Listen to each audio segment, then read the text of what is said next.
Mark எழுதின சுவிசேஷம் 15ஆம் அதிகாரத்துக்கு திருப்பிக் கொள்ளலாம். இந்த புஸ்தகத்தை நாம் பல மாதங்களாய் படித்து வருகிறோம். பகுதி பகுதியாய் நம்முடைய சபையில் கடந்த பல வாரங்களாய் மார்க் 15 இயேசுடைய சிலுவை பாடுகளை நாம் கவனித்து வருகிறோம். போன தடவை அதாவது ஒரு கிறிஸ்தவனாக பாடுபடுவதுனா என்ன என்பதை இயேசுவின் சிலுவை பாடுகளை பார்த்து கற்றுக்கலாம்னு உங்களுக்கு காண்பித்தோம். இந்த தடவை கிறிஸ்தவ பாடை எப்படி சந்தித்து மேற்கொள்ள வேண்டும் என்பதை இயேசுவை பார்த்து கற்றுக்கொள்ள போகிறோம். போன தடவை இயேசுவை போல பாடுபடுறதுன்னா என்ன, அதாவது எவ்விதமான பாடு அந்த கிறிஸ்தவ பாடு, இயேசுவை போல பாடுபடுறது, சிலுவை போன்ற பாடுனா அது எப்படிப்பட்ட பாடு என்பதை இயேசுவை பார்த்து கற்றுக்கிட்டோம். இந்த தடவை அந்த சிலுவை போன்ற பாடுகளை எப்படி நாம் சந்தித்து மேற்கொள்ள வேண்டும் என்பதையும் இயேசுவை பார்த்து கற்றுக்க போகிறோம். தமக்கு வந்த சிலுவை பாடுகளை இயேசு எப்படி சந்தித்து மேற்கொண்டார் என்பதை பார்க்கும்போது நமக்கு வருகிற சிலுவை போன்ற பாடுகளை நாமும் எப்படி சந்தித்து மேற்கொள்ளலாம் என்பதை கற்றுக்கொள்ளலாம். அப்போது இந்த ஒரு சில வரிகளை நான் சொன்னதிலே கொஞ்சம் இந்த பாடுன்னு திரும்ப திரும்ப சொல்லிட்டேன் பாருங்க. பாடுகள் கேட்குறதுக்கே சில நேரம் அது கஷ்டமாக இருக்கு. பாடுகள் பாடுபடுறது இன்னும் கஷ்டம், பாடை பற்றி கேட்குறதே கொஞ்சம் கஷ்டம். ஒருவேளை நீங்கள் யோசிக்கலாம், இது தேவையா, இந்த போதனை தேவையா? எதுக்கு இந்த போதனை தேவைன்னு சொல்கிறேன். முதலாவது பாடுகளை எப்படி சந்தித்து மேற்கொள்ளலாம் என்பதை போதிக்கிறோம். பாடுனா கரெக்டாக புரிஞ்சுக்கோங்க. ஆனால் ஏன் இந்த போதனை தேவை? இது வேதத்தில் இருக்குது. This is biblical. ஏன் இதை நான் போதிக்கிறேன்? இது வேதத்தினுடைய போதனை. இதை நான் போதிக்கலைன்னா, இதை நீங்கள் புரிஞ்சிக்கலைன்னா சிலுவையே புரிஞ்சுக்கிட்டீங்கன்னு நீங்கள் சொல்ல முடியாது. கடைசியில் சிலுவைக்கு பல அம்சங்கள் இருக்குது. அதில் ஒரு முக்கிய அம்சம் என்னன்னா, இயேசு சிலுவையில் பாடுபட்ட விதம் நமக்கு ஒரு முன்மாதிரியாய் அமைந்து விட்டது. எல்லாத்துக்கும் இயேசு தான் நம்முடைய முன்மாதிரி, இயேசு தான் நம்முடைய ஹீரோ. கரெக்டாக எல்லா விதத்திலும் நாம் அவரை பின்பற்ற வேண்டும். எப்படி பாடுகளை சந்திக்க வேண்டும் என்ற அந்த விஷயத்திலும் இயேசுவை தான் நாம் ஃபாலோ பண்ண வேண்டும். அவர் தான் மிக சிறந்த முன்மாதிரியாய் இருக்கிறார். இது தெரியவே இல்லைன்னா, இதை நம்ம புரிஞ்சிக்கவே இல்லைன்னா சிலுவையே நம்ம புரிஞ்சிக்கலன்னு அர்த்தம். முழுசா பைபிளில் இது பல இடங்களில் போதிக்கப்பட்டிருக்கு. மார்க்கில் இதுக்கு ஒரு முக்கியத்துவம் கொடுக்கப்பட்டிருக்கு. அதனால் நான் போதிச்சு தான் ஆகணும். It is in the Bible, ஆகவே போதிக்கிறேன். It's biblical, but it is also practical, ஆகவே போதிக்கிறேன். பைபிள் இருக்கிறதுனால மட்டும் போதிக்கல, பைபிளில் இருக்கிற எல்லாமே நம்ம வாழ்க்கைக்கு உதவுகிற காரியங்கள். எத்தனை பேர் நம்புகிறீங்க? If it's in the Bible, it's good for us. தேவன் என்ன சும்மா பைபிளில் வைப்பார்? பைபிள் ஒரு காரியத்தை நமக்கு போதிக்கிறாருன்னா அது நம்முடைய நல்லதுக்கு இருக்கணுன்றதுனால தான் வச்சிருக்கிறார். அப்போது ஒரு காரியத்தை எப்போவுமே ஞாபகம் வச்சுக்கணும். The Bible is always practical. Bible எப்போவுமே ஒரு ப்ராக்டிக்கலான புஸ்தகம். அப்போது இந்த போதனை நமக்கு ப்ராக்டிக்கலாக உதவும். ஏன்னா இது தெரியலன்னா வாழ்க்கையில் பாடுகளை எப்படி சந்தித்து மேற்கொள்ள முடியும்னே தெரிஞ்சுக்காமல் போயிடுவோம். கடைசியில் பாருங்கள், எப்படியும் நாம் எல்லாருமே உபத்திரவங்களை பாடுகளை சந்தித்து தான் ஆவோம். அவ்வளோ தூரம் ஒத்துப்போன்னு நினைக்கிறேன். எல்லாரும் எப்படியுமே நம்ம எல்லாருமே உபத்திரவங்களை சந்தித்து தான் ஆவோம். அதை தப்பிக்கவே முடியாது இல்லையா? ஒரு சின்ன பிள்ளை கூட இந்த பாடத்தை கற்றுக்குது, சீக்கிரமாகவே கற்றுக்குது.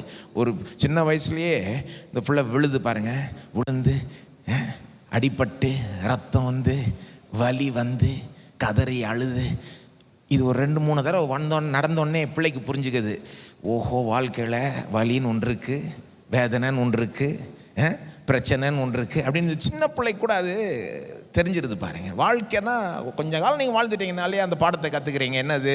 வாழ்க்கையில் கஷ்டங்கள் சவால்கள் உண்டு. அப்போ எப்படியுமே நாம் அதை சந்திக்க தான் போகிறோம். கேள்வி என்னன்னா, எப்படி சந்திக்க போகிறோம்? அது நம்மளை மேற்கொள்ள போதா, நாம் அதை மேற்கொள்ள போகிறோமா?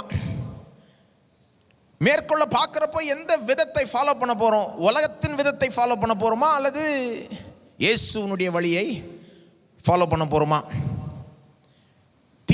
தீமையினால் வெல்ல பார்க்க போகிறோமா, அல்லது தீமையை நன்மையினால் வெல்ல போகிறோமா? எல்லாரும் சந்திக்க தான் போகிறோம். இந்த உபத்திரவங்களை பாடுகளை எப்படி சந்திக்க போகிறோன்றது தான் கேள்வி. உலகத்தின் வழியில் சந்திக்க போகிறோமா, இயேசுனுடைய வழியில் சந்திக்க போகிறோமா? இயேசுனுடைய வழி தான் சிறந்த வழி. நான் இன்றைக்கு உங்களுக்கு அதை காண்பிக்கிறேன்.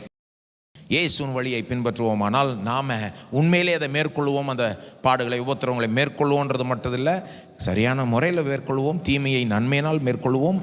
தேவன் மகிமைப்படுவார். எப்படி நாம் இதை சந்தித்து மேற்கொள்ளணும், இந்த பாடுகளை எப்படி சந்தித்து மேற்கொள்ளணும் என்பதை பேசுகிறதுக்கு முன்பதாக, எப்படிப்பட்ட பாடை நான் சொல்லுகிறேன் என்பதை தெளிவுபடுத்த கடமைப்பட்டிருக்கிறேன்.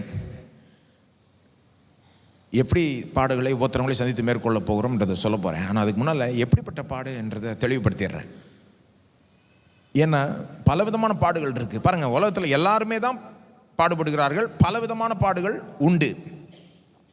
ஆனால் நான் பேசுகிறது, இன்றைக்கு நான் ஃபோக்கஸ் பண்ணுறது என்னன்னா, ஒரு கிறிஸ்தவனுக்கு, கிறிஸ்தவர்கள் மட்டுமே பாடுபடுகிற பாடுன்னு உண்டு. ஒரு கிறிஸ்தவனுக்கு மட்டுமே வரக்கூடிய ஒரு பாடுன்னு இருக்குது. பைபிள் அதை போதிக்குது. அது என்னது கிறிஸ்தவனுக்கு மட்டுமே வரக்கூடிய பாடு? அதை போன தடவை ரொம்ப நேரம் எடுத்து நான் வளர்க்கினேன். இன்றைக்கி சும்மா சுருக்கமாக சொல்கிறேன்.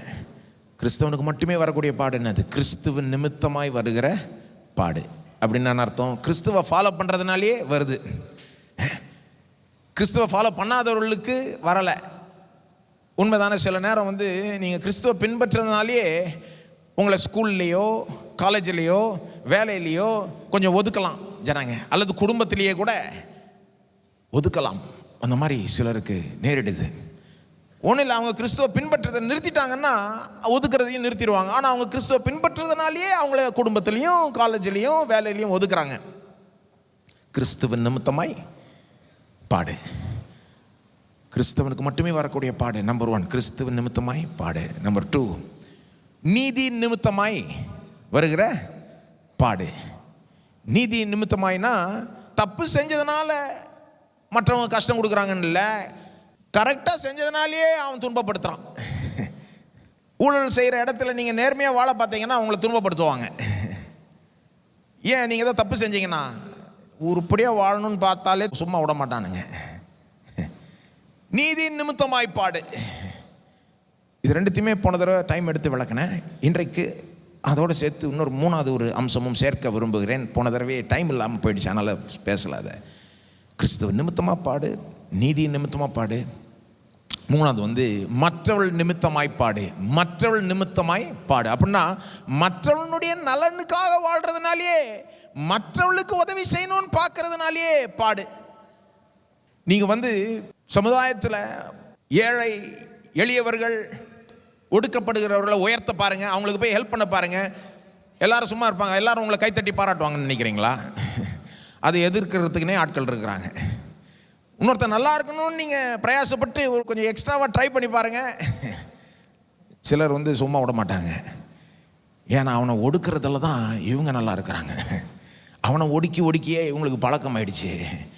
ஒடுக்கப்பட்டவர்களை நீங்கள் உயர்த்த பார்த்தீங்கன்னா இவன் சும்மா இருக்க மாட்டான். அதாவது மற்றவர்கள் நலனுக்காகவே வாழ்கிறதுனாலேயே உபத்திரவம் வருது பாருங்கள். அதுதான் மற்றவர்கள் நிமித்தமானு சொல்கிறேன். அப்போ இந்த 3 அம்சங்கள் ஒரு கிறிஸ்தவனுக்கு மட்டுமே வர பாடுனா இந்த 3 அம்சங்களும் அதில் இருக்குன்னு நான் நினைக்கிறேன். எது? கிறிஸ்துவ நிமித்தமாய், நீதி நிமித்தமாய், மற்றவர்கள் நிமித்தமாய் வருகிற பாடு. ஏன் எங்கேருந்து இந்த 3த்தையும் பிடிச்சேன்? நான் இயேசுவை பார்க்கறதன் மூலமாக. இயேசு அப்படி தான் பாடுபட்டார் சிலுவையில். அவர் கடவுளுக்குனே வாழ்கிறதுனாலே சிலுவைக்கு போனார்.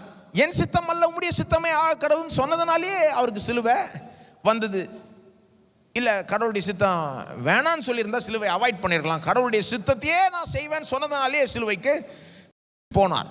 கடவுள் நிமித்தமாய், கிறிஸ்துவ நிமித்தமாய், நீதி நிமித்தமாய். அவர் என்ன பாவம் செஞ்சார்? அவர் எந்த பாவத்துக்காக சிலுவையில் அறையப்பட்டார்? ஒரு பாவம் கூட செய்யலை. பாவமே அறியாதவர். பாவம் செய்யலைன்றது மட்டும் இல்லை, எல்லா நீதியும் செஞ்சார். பர்ஃபெக்டாக வாழ்ந்தார். ஒவ்வொரு நாளும் எந்திரிச்சு தேவன் அவருக்கு சொன்னதை செஞ்சார். தேவன் அவருக்கு சொன்னதை போதிச்சார். இன்னும் கேட்டால் அவர் ரொம்ப ஓவர் பர்ஃபெக்டாக வாழ்ந்ததுனாலே அந்த யூத மத தலைவர்கள் அவர் மேலே பொறாமைப்பட்டு வெறுப்படைஞ்சு அவர் கொலை செய்யணும்னு திட்டம் போட்டு அப்படி செயல்பட்டாங்க. அவருடைய தப்பு என்னது? ரொம்ப ஓவர் பர்ஃபெக்டாக வாழ்ந்துட்டார். மற்றவர்கள் நிமித்தமாக தானே பாடுபட்டார் இயேசு. இல்லை தமக்காக சிலுவைக்கு போனாரா? தனக்கு ஏதாவது கிடைக்கணுன்றதுக்காக சிலுவைக்கு போனார். நமக்கு பாவம் மன்னிப்பும் ஆசீர்வாதமும் நல்வாழ்வும் நித்திய ஜீவனும் கிடைக்கணுன்றதற்காக தான் அவர் போய் சிலுவையில் பாடுபட்டார். அப்போ நம்மளை நினச்சி முடிவுகளை எடுத்து நமக்காகவே காரியங்களை செய்யணும்னு நினச்சி தான் சிலுவையில் முடியலை. அதுக்கப்புறம் உயிர்த்தெழுதல் வந்தது. ஆனால் சிலுவை நம் நிமித்தமாய் தான் அவர் பாடுபட்டார் இல்லையா? அப்போ இயேசுகிட்ட நான் இந்த 3 அம்சங்களையும் பார்க்குறேன். எந்த 3 அம்சங்கள்? கடவுளுக்குனே வாழ்ந்ததுனாலேயே சிலுவை வந்தது, நீதி செஞ்சதுனாலேயே அவருக்கு பாடு வந்தது, நீதி செஞ்சும் பாடு வந்தது. அப்படியாவது ஒத்துக்கலாம், அப்படியாவது சொல்லலாம். மற்றவர்களுக்காக செய்யணும், மற்றவளை ரட்சிக்கணும், மற்றவளுக்கு நலன் உண்டாகணும்னு நினச்சதுனாலேயே அவருக்கு பாடு வந்தது. இயேசு எப்படி பாடுபட்டான்றதை பார்க்குறப்போ தான் நான் புரிஞ்சுக்கிறேன், ஓஹோ இதுதான் இயேசுவை போல பாடுபடுறது, இதுதான் சிலுவை போன்ற பாடு, இதுதான் நம்முடைய சிலுவையை சுமக்கிறது. இயேசு சொன்னார்ல, ஒருவன் என்னை பின்பற்ற விரும்பினால் தன்னைத்தான் வெறுத்து தன் சிலுவையை சுமந்து கொண்டு என் பின்னாலே வர கடவன். நம் சிலுவையை சுமக்கிறதுனா என்ன, சிலுவை போன்ற பாடுபடுறதுன்னா என்ன? இந்த 3 அம்சங்களும் வரும்போது இயேசுவை போலே நாம் பாடுபடுறோன்னு அர்த்தம். நல்ல உதாரணம் வந்து இந்த மிஷினரிமார்கள்லாம் பார்த்தீங்கன்னா, அந்த காலத்தில் 300-400 வருஷம் முன்னால் கடல் கடந்து எவ்வளோ கஷ்டங்களை சந்தித்து, அந்த காலத்தில் கப்பலில் ஏறி வரதே பெரிய ஒரு ஆபத்து, போய் சேருவோமா இல்லையான்னு சொல்ல முடியாது. அதெல்லாம் தாண்டி வந்து ஒரு புதிய நாட்டுக்கு வந்தார்கள், ஆப்பிரிக்காவில் இருக்கிற இடங்களுக்கு போனார்கள், புதிய நாட்டுக்கு, புதிய கலாச்சாரத்தில், ஒரு புதிய மக்கள் மத்தியில், வேறு கிளைமேட்டு, உணவு வேறு, சிலதெல்லாம் அவங்களுக்கு ஒத்துக்கலை பாருங்கள், காரம்லாம் ஒத்துக்கலை, கிளைமேட்டு உணவெல்லாம் ஒத்துக்காமல் ரொம்ப கஷ்டப்பட்டாங்க சில மிஷினரிஸ்லாம். எதுக்கு இந்த கஷ்டம்லாம் தேவையா, அங்கேருந்து இவ்வளோ தூரம் வந்து இதெல்லாம் பண்ணோன்னு? ஏன் பண்ணாங்கன்னா, கடவுள் அவர்களை அனுப்பினார், அழைத்தார் என்று நம்பினார்கள். கடவுளுக்காக செஞ்சாங்க. 2வது மற்றவர்களுக்காக செஞ்சாங்க. மற்றவள் சுவிசேஷத்தை கேட்கணும். இயேசுவை பற்றி கேள்விப்படாதவங்களாம் இயேசுவை பற்றி கேள்விப்பட்டு அந்த ரட்சிப்பை, அந்த நித்திய ஜீவனை பெறணும் அப்படின்னு நினச்சதுனாலே அவங்க கஷ்டத்தை சகித்துக்கொள்ள ரெடியாக இருந்தாங்க. நீதியை செய்யணும், கரெக்டானதை செய்யணும், கஷ்டமாக இருந்தால் கூட பரவாயில்ல. அப்போ அந்த மிஷினரிஸ் ஒரு நல்ல உதாரணம். பொருந்தாத உதாரணமும் இருக்குது. சில நேரம் கிறிஸ்தவர்கள் எல்லாத்தையுமே இது என் சிலுவையை சுமக்கிறேன், என் சிலுவையை சுமக்கிறேன்னு எல்லாத்தையுமே சொல்லிடுவாங்க பாருங்கள். அதெல்லாம் பொருந்தாது. சிலதெல்லாம் ஒரு கிறிஸ்தவன் வந்து வேலைக்கு உருப்படியாக போகாமல் லேட்டாக போய் கொடுக்கப்பட்ட வேலையை உருப்படியாக செய்யாததுனால வேலை போனோன்னே பாருங்கள், வேலை போயிடுச்சு, என் சிலுவையை நானும் சுமக்கிறேன்னு சொல்ல முடியாது. அதை பேர் சிலுவைனே சொல்ல முடியாது. சிலுவைன்னு சொன்னால், சிலுவை போன்ற பாடுன்னா இயேசு எப்படி பாடுபட்டாரோ அப்படி தான் இருக்கணும். அது கிறிஸ்துவ நிமித்தமாய், நீதி நிமித்தமாய், மற்றவர்கள் நிமித்தமாய். சும்மா நம்ம செஞ்ச தப்புனால பாடுபடுறப்போ நாம் அதை கிறிஸ்தவ பாடுன்னு சொல்லிக்க முடியாது. வேலையை உருப்படியாக செய்யலைன்னா யாருக்கு தான் வேலை போகும்? சில நேரம் நம்ம தப்பு இல்லை, இன்னொருத்தர் தப்புனால நாம் கஷ்டப்படுறோம். சில நேரம் குடும்ப தலைவர் தப்பான முடிவுகள் எடுக்கிறப்போ குடும்பத்தையே பாதிக்குது இல்லையா? அல்லது தேச தலைவர் தப்பான முடிவுகளை எடுக்கிறப்போ தேசத்தையே பாதிக்குது. அந்த தேசத்தையே பாதிக்குதுன்னா அந்த தேசத்தில் கிறிஸ்தவர்களும் இருப்பாங்க, அப்போ கிறிஸ்தவர்களும் பாதிக்கப்படுவாங்க, கிறிஸ்தவர்களும் கஷ்டப்படுவாங்க. தலைவர்கள் தப்பான முடிவு எடுக்கிறதுனால ஒரு சாதாரண கிறிஸ்தவனும் அந்த தேசத்தில் பாதிக்கப்படுவான். அந்த பாதிப்பினால அந்த கிறிஸ்தவன் சொல்லிக்க முடியாது, பாருங்கள் இதுதான் என்னுடைய சிலுவை, இயேசு போல் நான் பாடுபடுறேன்னு சொல்லிக்க முடியாது. அது வேறு விதமான பாடு. அப்போ நம்ம தப்புனால சில நேரம் நம்ம கஷ்டப்படுறோம், மற்றவர்கள் தப்புனால சில நேரம் நம்ம கஷ்டப்படுறோம். இந்த விழுந்து போன ஒரு உலகத்தில் வாழ்கிறதுனாலே நம்ம கஷ்டப்படுறோம். பேண்டமிக்லாம் அப்படி தான் பாருங்கள், உலகம் எங்கும் வந்தது, எல்லாரும் எவ்வளோ பேர் அதனால் கஷ்டப்பட்டாங்க. ஏன்? இது விழுந்து போன உலகம். கிறிஸ்தவர்களும் அதில் கஷ்டப்பட்டிருப்பாங்க. அதை வந்து சிலுவை போன்ற பாடுன்னு சொல்லிக்க முடியாது, இயேசு போல் நான் பாடுபடுறேன்னு சொல்லிக்க முடியாது, என் சிலுவையை நான் சுமக்கிறேன்னு அதை வச்சு சொல்லிக்க முடியாது. இது வந்து ஒரு இயேசுவை போல் பாடுபடுறதுன்னா அவரை போல் வாழ்ந்து பாடுபடுறது, அதுதான் இயேசுவை போல் பாடுபடுறது. ஆனால் என்ன இஷ்யூனா, அவரை போல் யாருமே 100க்கு 100 வாழவே முடியாது, வாழ்கிறதும் கிடையாது. இயேசுவை போல் 100க்கு 100 யார் வாழ்கிறது? யாருமே, எந்த கிறிஸ்தவம் கூட வாழ்கிறதில்லை 100க்கு 100 நான் சொல்கிறது. ஆனாலும் கூட தேவன் அவரை போல வாழ சொல்கிறார். B Holi for I am Holi. நான் பரிசுத்தமாக இருக்கிறதுனால நீனும் பரிசுத்தமாக இருன்னு சொல்கிறார் இல்லையா? இயேசுவை போல் நம்மளை மாற்றி வர்றது தான் அவருடைய அஜெண்டா. அப்போது இயேசுவை போல் 100க்கு 100 நம்ம வாழ முடியாட்டிலும் அவரை போல் நம்ம இன்னும் அதிகமாக வாழணுன்றது தான் தேவனுடைய நோக்கம். எந்த அளவுக்கு நம்ம இயேசுவை போல வாழ்ந்தும் பாடுபடுறோமோ அந்த அளவுக்கு நம்ம சொல்லிக்கலாம், நம்ம இயேசுவை போல பாடுபடுகிறோம், சிலுவை போன்ற பாடு, சிலுவையை சுமக்கிறோன்னு சொல்லிக்கலாம். எந்த அளவுக்கு நம்ம இயேசுவை போல் வாழ்கிறோமோ. எத்தனை பேருக்கு தெரியும், நீங்கள் இயேசுவை போல் அதிகமாய் வாழ்ந்தா, அதாவது கடவுளுக்குனே வாழ்ந்தா, நீதியே செஞ்சா, மற்றவர்களுக்கே வாழ்ந்தா, உபத்திரவம் வரலாம். எல்லாரும் அதை பாராட்ட மாட்டாங்க. உலகத்தில் சில தீய சக்திகள் அதை எதிர்க்கும். இந்த உலகத்தின் அதிபதி பிசாசாக இருக்கிறதுனால அவன் உலகத்தில் சிலரை தூண்டி விட்டு உங்களை எதிர்க்க வைப்பான். இயேசுவை போலவே கடவுளுக்குனே வாழ்ந்து நீதியே செஞ்சு மற்றவர்களுக்காகவே காரியங்களை செய்யணும்னு பார்த்தீங்கன்னா உபத்திரம் நேரிடலாம்.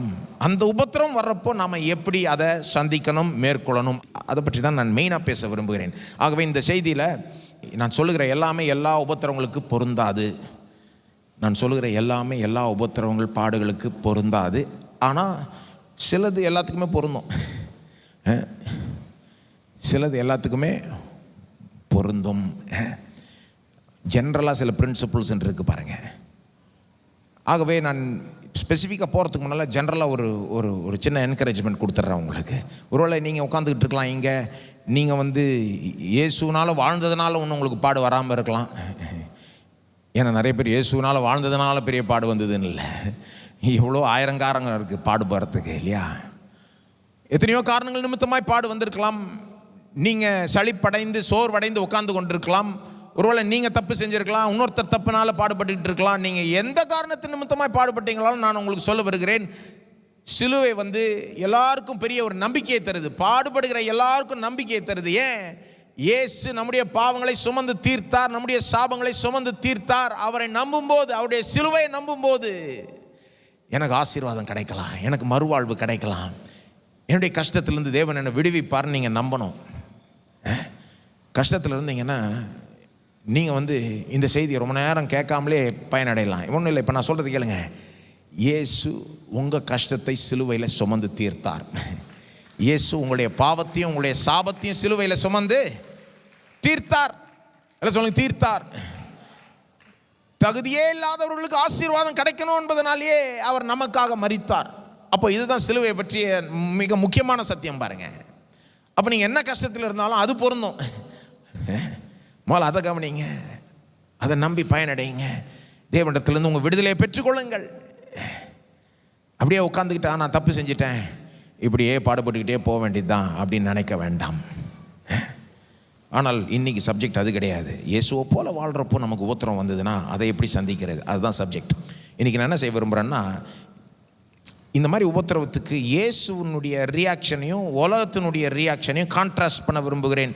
இயேசு எப்படி இந்த பாடுகளை சந்தித்தார், மேற்கொண்டார், அது எப்படி உலகம் சந்திக்கிறதுக்கு மாறாக இருக்கிறது அப்படின்ற அந்த வித்தியாசத்தை காண்பிக்க விரும்புகிறேன். சில வித்தியாசங்களை காண்பிக்கிறேன். ஒவ்வொரு வித்தியாசத்துக்கு அப்புறமும் 2 கேள்விகளை எழுப்ப போகிறேன். நாம் இயேசுவை போல் சந்திக்கணுமா, உலகத்தை போல் சந்திக்கணுமா? பதில் உங்களுக்கு தெரியும், இயேசுவை போல தான் சந்திக்கணும். அப்போ இயேசுவை போல் சந்திக்கணும்னா 2வது கேள்வி, ஏன் நம்ம சில நேரம் அந்த மாதிரி இயேசுவை போல் நடந்துக்கிறது இல்லை? இயேசுவை போல் அந்த பாடுகளை ஏன் நம்ம கையாளுறது இல்லை? நம்மளை என்ன தடை செய்து, என்ன நம்மளை தடுத்து நிறுத்துது ப்ராக்டிக்கலாக? அதையும் நான் கொஞ்சம் சொல்ல விரும்புகிறேன். சரி, இப்படிப்பட்ட பாடுகள் வர்றப்போ, சிலுவை போன்ற பாடுகள் வர்றப்போ, கிறிஸ்து இயேசு சந்திக்கிற விதத்துக்கும் உலகம் சந்திக்கிற விதத்துக்கும் என்ன வித்தியாசம்? வித்தியாசம் நம்பர் 1, இந்த பாதையில் போனால் இதனால் உபத்திரம் வரும் அப்படின்னு உலகம் கண்டுச்சுன்னா, பொதுவாக உலகம் அந்த பாதையை அவாய்ட் பண்ணிடும். பொதுவாக அந்த பாதையே அவாய்ட் பண்ணிடும். ஆனால் இயேசுவுக்கு நல்லா தெரியும், இந்த பாதையில் போனால் இது சிலுவைக்கு போயே ஆகும் அப்படின்றத தெரிஞ்சும் அவர் இன்னும் உறுதியாக அந்த பாதையிலே போனார். உலகம் அவாய்ட் பண்ணிடுறது, இயேசு உறுதியாக அதிலே போகிறார். சரி, வழக்கமாக உபத்திரவத்தை அவாய்ட் பண்ணுறது தான் நல்லது. யூஸ்வலாக சொல்கிறேன், வழக்கமாக இல்லையா? உபத்திரம் வருதுனாலே உண்மை என்னன்னா, முக்கால்வாசி பேருக்கு முக்கால்வாசி உபத்திரங்கள் தங்க தப்புனால வருது, அதுதான் உண்மை. முக்கால்வாசி பிரச்சனைகள் இல்லையா? அப்படி இல்லைன்னா வேற யாராவது தப்புனால இருக்கும், அதுதான் முக்கால்வாசி. அப்போது வழக்கமாக உதாரணத்துக்கு ஒரு மாணவன் திரும்ப திரும்ப எக்ஸாம்பிள் ஃபெயில் ஆகிறான்னா, அது ஏன்னா அவன் உருப்படியாக படிக்கலைன்னு அர்த்தம். அதை அவன் புரிஞ்சுக்கணும். அல்லது வேலையில் சம்பளத்தை கழிக்கிறாங்கன்னா என்னமோ அவங்களுக்கு பிடிக்கலன்னு அர்த்தம். பாஸுக்கு என்னமோ பிடிக்கல என்னன்றதை போய் கண்டுபிடிச்சி அதை கரெக்ட் பண்ணிக்கணும், அதை சரிப்படுத்திக்கணுமே ஒழிய அப்போது இல்லை பரவாயில்ல உபத்திரம் வரட்டும்னு சொல்லக்கூடாது. அது தவிர்க்க வேண்டிய ஒரு உபத்திரவம். உபத்திரவம் வந்தால் நான் ஏதோ தப்பு பண்ணுறேன்னு ஒரு அடையாளமாக இருக்கலாம் சில உபத்திரவங்கள், இல்லையா, சில பிரச்சனைகள். ஆனால் தப்பு செய்கிறதுனால ஒரு பிரச்சனை வர்றது வேற, நீங்கள் கரெக்டாக செய்கிறதுனால வர்றது வேற. நீங்கள் எல்லாத்தையும் கரெக்டாக செஞ்சு நீதியை செஞ்சும் பிரச்சனை வருதுன்னா, உபத்திரம் வருதுன்னா, அப்போ நீங்கள் என்ன நீதி செய்கிறத நிறுத்திடுவீங்களா? ஆனால் உலகம் அப்படி தான் பண்ணுது. உலகத்தில் சிலர்லாம் பாருங்கள், நீதி நேர்மை நியாயத்தை செய்ய விரும்புகிறாங்க. அவங்களுக்கு தெரியும் எது ரைட்டு எது ராங்குன்னு, நியாயமாக நடந்துக்கணும், நேர்மையாக நடந்துக்கணும் அப்படின்னு விரும்புகிறாங்க. சில நேரம் முயற்சியும் எடுக்கிறாங்க, செய்ய தொடங்குறாங்க, நல்ல மனசோடு தான் இறங்குறாங்க. அப்படி திடீர்னு எவனா எதிர்க்கிறான். அதை இப்போ எதிர்க்கிறப்ப இவங்களுக்கே ஒரு மாதிரி ஆகிடுது. தேவைதான், இந்த வம்பு நமக்கு தேவையா? கரெக்டாக செய்யணும்னு பார்த்தா இவன் வம்புழுக்கிறான், பேசாமல் விட்டுறலாம் இதை அப்படின்ட்டு விட்டுறாங்க. ஏன்னா அந்த ட்ரபிளை அவாய்ட் பண்ணிடணும், அந்த பிரச்சனையை அவாய்ட் பண்ணிடணும், அந்த உபத்திரவத்தை அவாய்ட் பண்ணிடணும். இந்த பாதையில் போனால் உபத்திரம் வரும்னா வேண்டாம், அந்த பாதையை வேண்டாம் போ. ஏன்னா முக்கால்வாசி பேருக்கு வாழ்க்கைன்னா என்ன நினச்சிக்கிறாங்க, உபத்திரவத்தை அவாய்ட் பண்ணுறது தான் பெரிய சாமர்த்தியம். சில நேரம் கிறிஸ்தவர்களும் அப்படி காம்ப்ரமைஸ் பண்ணுவது உண்டு. நமக்கு நல்லாவே தெரியும் தேவன் நம்ம இதை செய்யணும்னு விரும்புகிறார், அல்லது இதை செய்யக்கூடாதுன்னு விரும்புகிறார், இந்த பாதையில் போகணுன்னு விரும்புகிறார். நாமளும் நல்ல மனசோடு அவரை பிரியப்படுத்தணும்னு போக தொடங்குகிறோம். ஆனால் அதனால் சில உபத்திரவங்கள் வரலாம். அதை பார்த்தோன்னே நம்ம சோர்வடைஞ்சு எதுக்கு இந்த வம்பு அப்படின்ட்டு அதை விட்டுட்டு கடவுளையே பிரியப்படுத்தாமல் போயிடுவோம். சில நேரம் ஒரு மாணவன் உதாரணத்துக்கு தேவனை பிரியப்படுத்தணும்னு நினைக்கிறான், ஆனால் சுற்றி இருக்கிற மாணவர்கள்லாம் வேறு மாதிரி இருக்கிறாங்க. அவனை இதுலேயும் அதுலேயும் இழுக்க பார்க்குறாங்க. இவன் கொஞ்சம் இல்லை கடவுளை பிரியப்படுத்தி வாழ விரும்புகிறேன்னு நின்னா அவங்க நிந்திக்கிறத பார்த்து இவன் கொஞ்சம் சரி விட்டுறலாம், எதுக்கு இந்த வம்பு, இது ஒர்த்து இல்லை, போ அவங்க வழியிலே போயிடலாம் அப்படின்னு அவன் காம்ப்ரமைஸ் பண்ணுறப்போ அது ஒரு பெரிய காம்ப்ரமைஸ் இல்லையா? அது உலகத்தின் வழி. இயேசுனுடைய வழி என்னது? சரியான பாதையில் போகிறதுனால உபத்திரம் வருமானால் அவர் அந்த நீதியை ஒன்றும் மாற்றிக்க மாட்டார், அவர் போகிற பாதையை ஒன்றும் மாற்றிக்க மாட்டார். என்ன உபத்திரம் வந்தாலும் பரவாயில்ல, நான் போகிற பாதையில் தான் போவேன்றது தான் இயேசுனுடைய வழி. இயேசுக்கு நல்லாவே தெரியும் பாருங்கள், அவர் இந்த அற்புதங்கள்லாம் செஞ்சா, தேவன் சொல்கிறத செஞ்சா, தேவன் சொல்கிறத போதிச்சா, இந்த யூத மத தலைவர்களுக்கு பிடிக்காது, அவனுங்க பொறாமை ஆகிடுவானுங்க, அவரை வெறுப்பாங்க, அவருக்கு விரோதமாக திட்டம் போடுவானுங்க, எல்லாம் தெரியும். ஆனால் அவர் பாட்டு தேவன் சொன்னதை செஞ்சுக்கிட்டே இருக்கார், அற்புதம் செய்கிறாரு, போதிக்கிறாரு, அவனுக்கு பிடிக்காத போதனையெல்லாம் போதிச்சுட்டே இருக்கிறாரு. அவனுக்கு வெறுப்பாகுது, கொலை செய்யணும்னு திட்டமே போட்டுடுறான். ஆனால் அதனால் அவர் ஒன்றும் தான் வழியை மாற்றிக்கல பாருங்கள். அவருக்கு நல்லா தெரியும் எருசலேமுக்கு போனால் அவன் கைது செய்வான், சிலுவையில் அறைவான், ஆனாலும் எருசலேமுக்கு போனார். இயேசுக்கு நல்லா தெரியும் கெத்செமனே தோட்டத்துக்கு போனால் யூதாஸ் போர் சேவரில் கூப்பிட்டு அரெஸ்ட் பண்ணுவான்னு, ஆனாலும் கெத்செமனே தோட்டத்துக்கு போனார். இப்படி போனால் உபத்திரம் வரும்ன்றதுனால அவருடைய வழியை ஒன்றும் காம்ப்ரமைஸ் பண்ணிக்கல. அவர் தொடர்ந்து தேவனுக்காகவே நான் என்ன நடந்தாலும் தேவனுக்காக வாழுவேன், மற்றவர்களுக்காக வாழுவேன், நீதியே செய்வேன் அப்படின்னு ஒட்டாரமாக நின்னவர் இயேசு. இப்போ நான் கேட்குறேன், யாரை காப்பி பண்ணணும்? யாரை போல் நாம் இருக்கணும்? உலகத்தை போலவா, இயேசுவை போலா? இயேசுவை போல தான் நம்ம இருக்கணும் இல்லையா? நமக்கு தெரியும். ஆனால் கஷ்டம், அது கஷ்டம் தானே, கஷ்டம். இயேசுவை போல் இருக்கணும்னு நம்ம எல்லாம் ஒத்துக்கிறோம், ஆனால் நமக்கு எல்லாருக்குமே தெரியும் அது கஷ்டம். ப்ராக்டிக்கலாக பார்த்தா அது கஷ்டம். ஏன் கஷ்டம்? நம்மளை என்ன தடுக்குது? நம்மளை என்ன இயேசுவை போல் இந்த விதத்தில் இல்லாமல் ஆக்குது? நான் நினைக்கிறேன் பல காரியங்கள். அதில் முக்கியமாக நம்முடைய தவறான திங்கிங், தவறான சிந்தனை. நம்ம திங்க் பண்ணுற விதம், சிந்திக்கிற விதமே தப்பு பாருங்கள். நம்ம கொஞ்சம் இயேசுவை போல் சிந்திக்காதனால தான் இயேசுவை போல் நாம் கையாளுறது இல்லை. இந்த மாதிரி நாம் காம்ப்ரமைஸ் பண்ணுறப்போ சில நேரம் நாம் நம்ம மனசுலேயே அதை நியாயப்படுத்திப்போம். சரி, நான் ட்ரை பண்ணேன், இது இவனுங்க எதிர்க்கிறானுங்க, எதுக்கு இந்த வம்பு, பரவாயில்ல விடு, எப்படியும் இது ஒன்றும் பெரிய பாவம் கிடையாது அப்படின்னு நமக்குள்ளேயே நம்ம சொல்லிப்போம். அதை எப்படியும் அது ஒரு பெரிய விஷயம் ஒன்றும் கிடையாது, ஏதோ லேசாக காம்ப்ரமைஸ் பண்ணிட்டேன்னு ஒழிய இது ஒன்றும் பெரிய கடவுள் முன்பாக பெரிய ஒரு பாவம் ஒன்றும் கிடையாது, பெரிய இஷ்யூ ஒன்றும் கிடையாது. என்னமோ போயிருந்தால் நல்லாயிருக்கும், போக முடியல, விட்டுறலாம், பரவாயில்ல, பெரிய பாவம் ஒன்றும் கிடையாது. பெரிய பாவம் கிடையாது, பெரிய பாவம் கிடையாது, பெரிய பாவம் கிடையாதுன்னு கடைசியில் பார்த்தா நிறைய பெரிய பாவங்களே செய்ய நேரிடலாம். சும்மா அதை நாமளே நம்ம நியாயப்படுத்திக்கிறது பாருங்கள் மனசில். பாவத்தை பாவம் என்று அழைக்க வேண்டும். செய்யக்கூடாததை செஞ்சால் அது பேர் பாவம். செய்யக்கூடாததை செஞ்சால் அது பேர் பாவம். செய்யணும்னு நல்லா தெரிகிற காரியத்தை செய்யாமல் விட்டுட்டாலும் பாவம். இதை செய்யணும், இதை தேவன் என்கிட்ட எதிர்பார்க்கிறார், இதுதான் தேவனுடைய சித்தம், இதை நான் செய்யணும்னு விரும்புகிறார் அப்படின்னு நல்லா தெரிஞ்சும் அதை செய்யாமல் போனால் அதுவும் பாவம். Sins of commission and omission அப்படின்னு சொல்லுவாங்க பாருங்க. செய்யக்கூடாததை செஞ்சால் அது சின் ஆஃப் கமிஷன், செய்ய வேண்டியதை செய்யாமல் போயிட்டா அது சின் ஆஃப் ஒமிஷன். யாக்கோபு 4:14 சொல்லுது, ஒருவன் நன்மை செய்ய அறிந்தவனாய் இருந்தும் அதை செய்யாமற் போனால் அது அவனுக்கு பாவமாய் இருக்கும். நன்மை செய்கிறதுனா என்னன்னு தெரியும், அதை செய்யணும்னு தெரியும், ஆனாலும் செய்யாமல் போயிட்டா அது அவனுக்கு பாவமாக இருக்குன்றார்.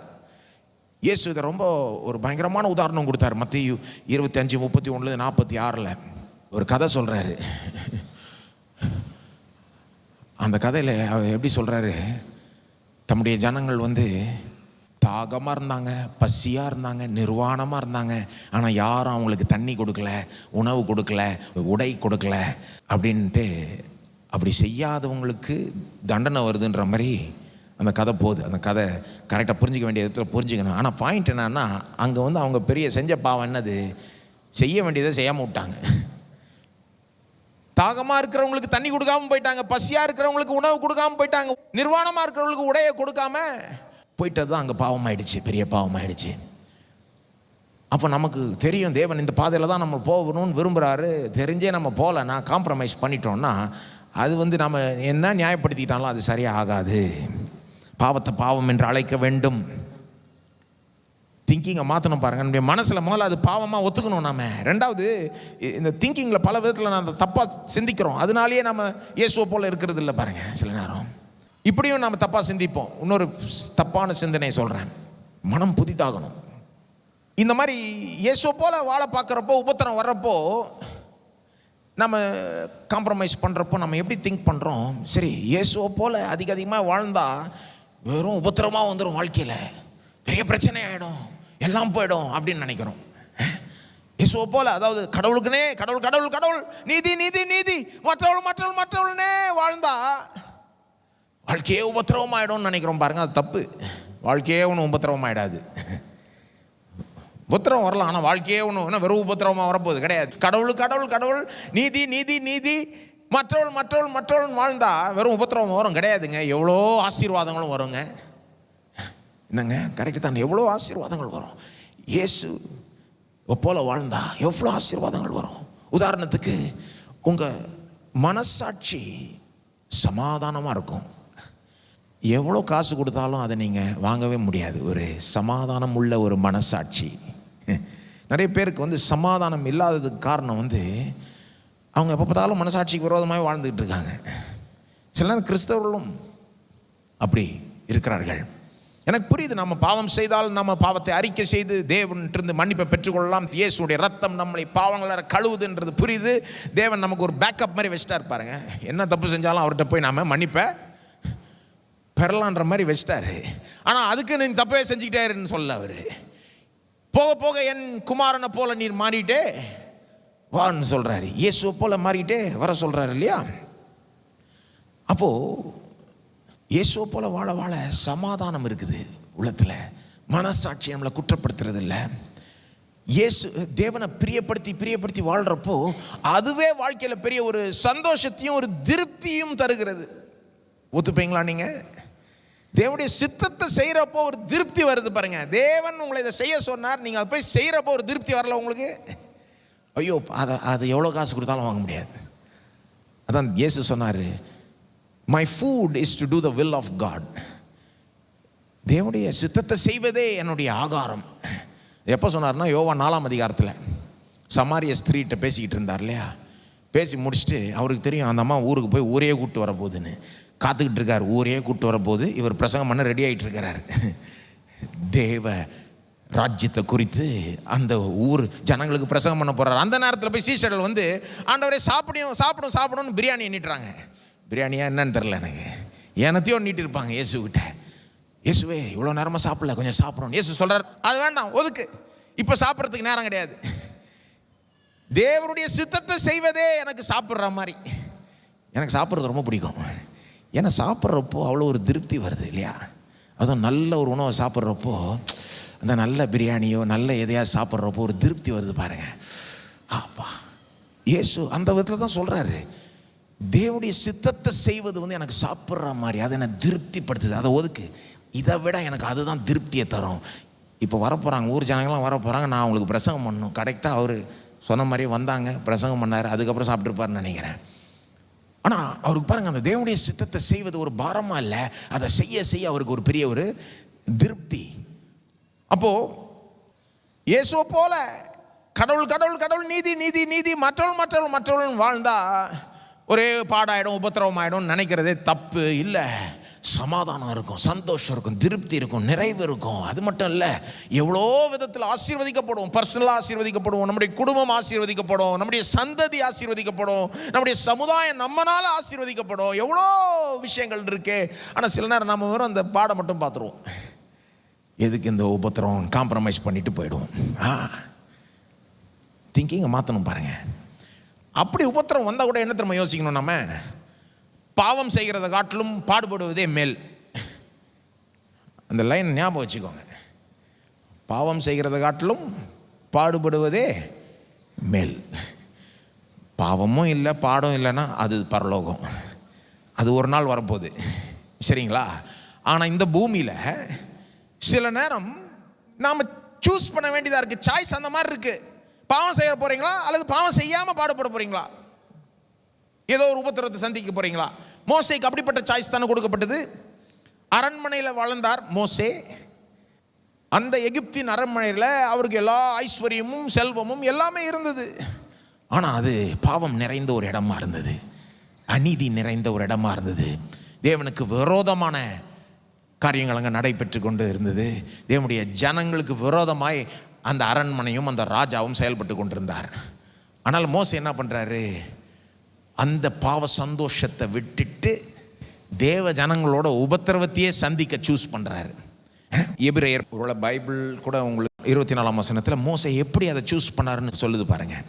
விசுவாசத்தினாலே மோசே தான் பெரியவனான போது பார்வோனுடைய குமாரத்தியின் மகன் எண்ணப்படுவதை வெறுத்து, எப்படி வெறுத்து, வேணாம் போ, அநித்தியமான பாவ சந்தோஷங்களை அனுபவிப்பதை பார்க்கிலும் தேவனுடைய ஜனங்களோட துன்பத்தை அனுபவிப்பதையே தெரிந்து கொண்டு எல்லாம் சொல்லுங்க, தெரிந்து கொண்டு.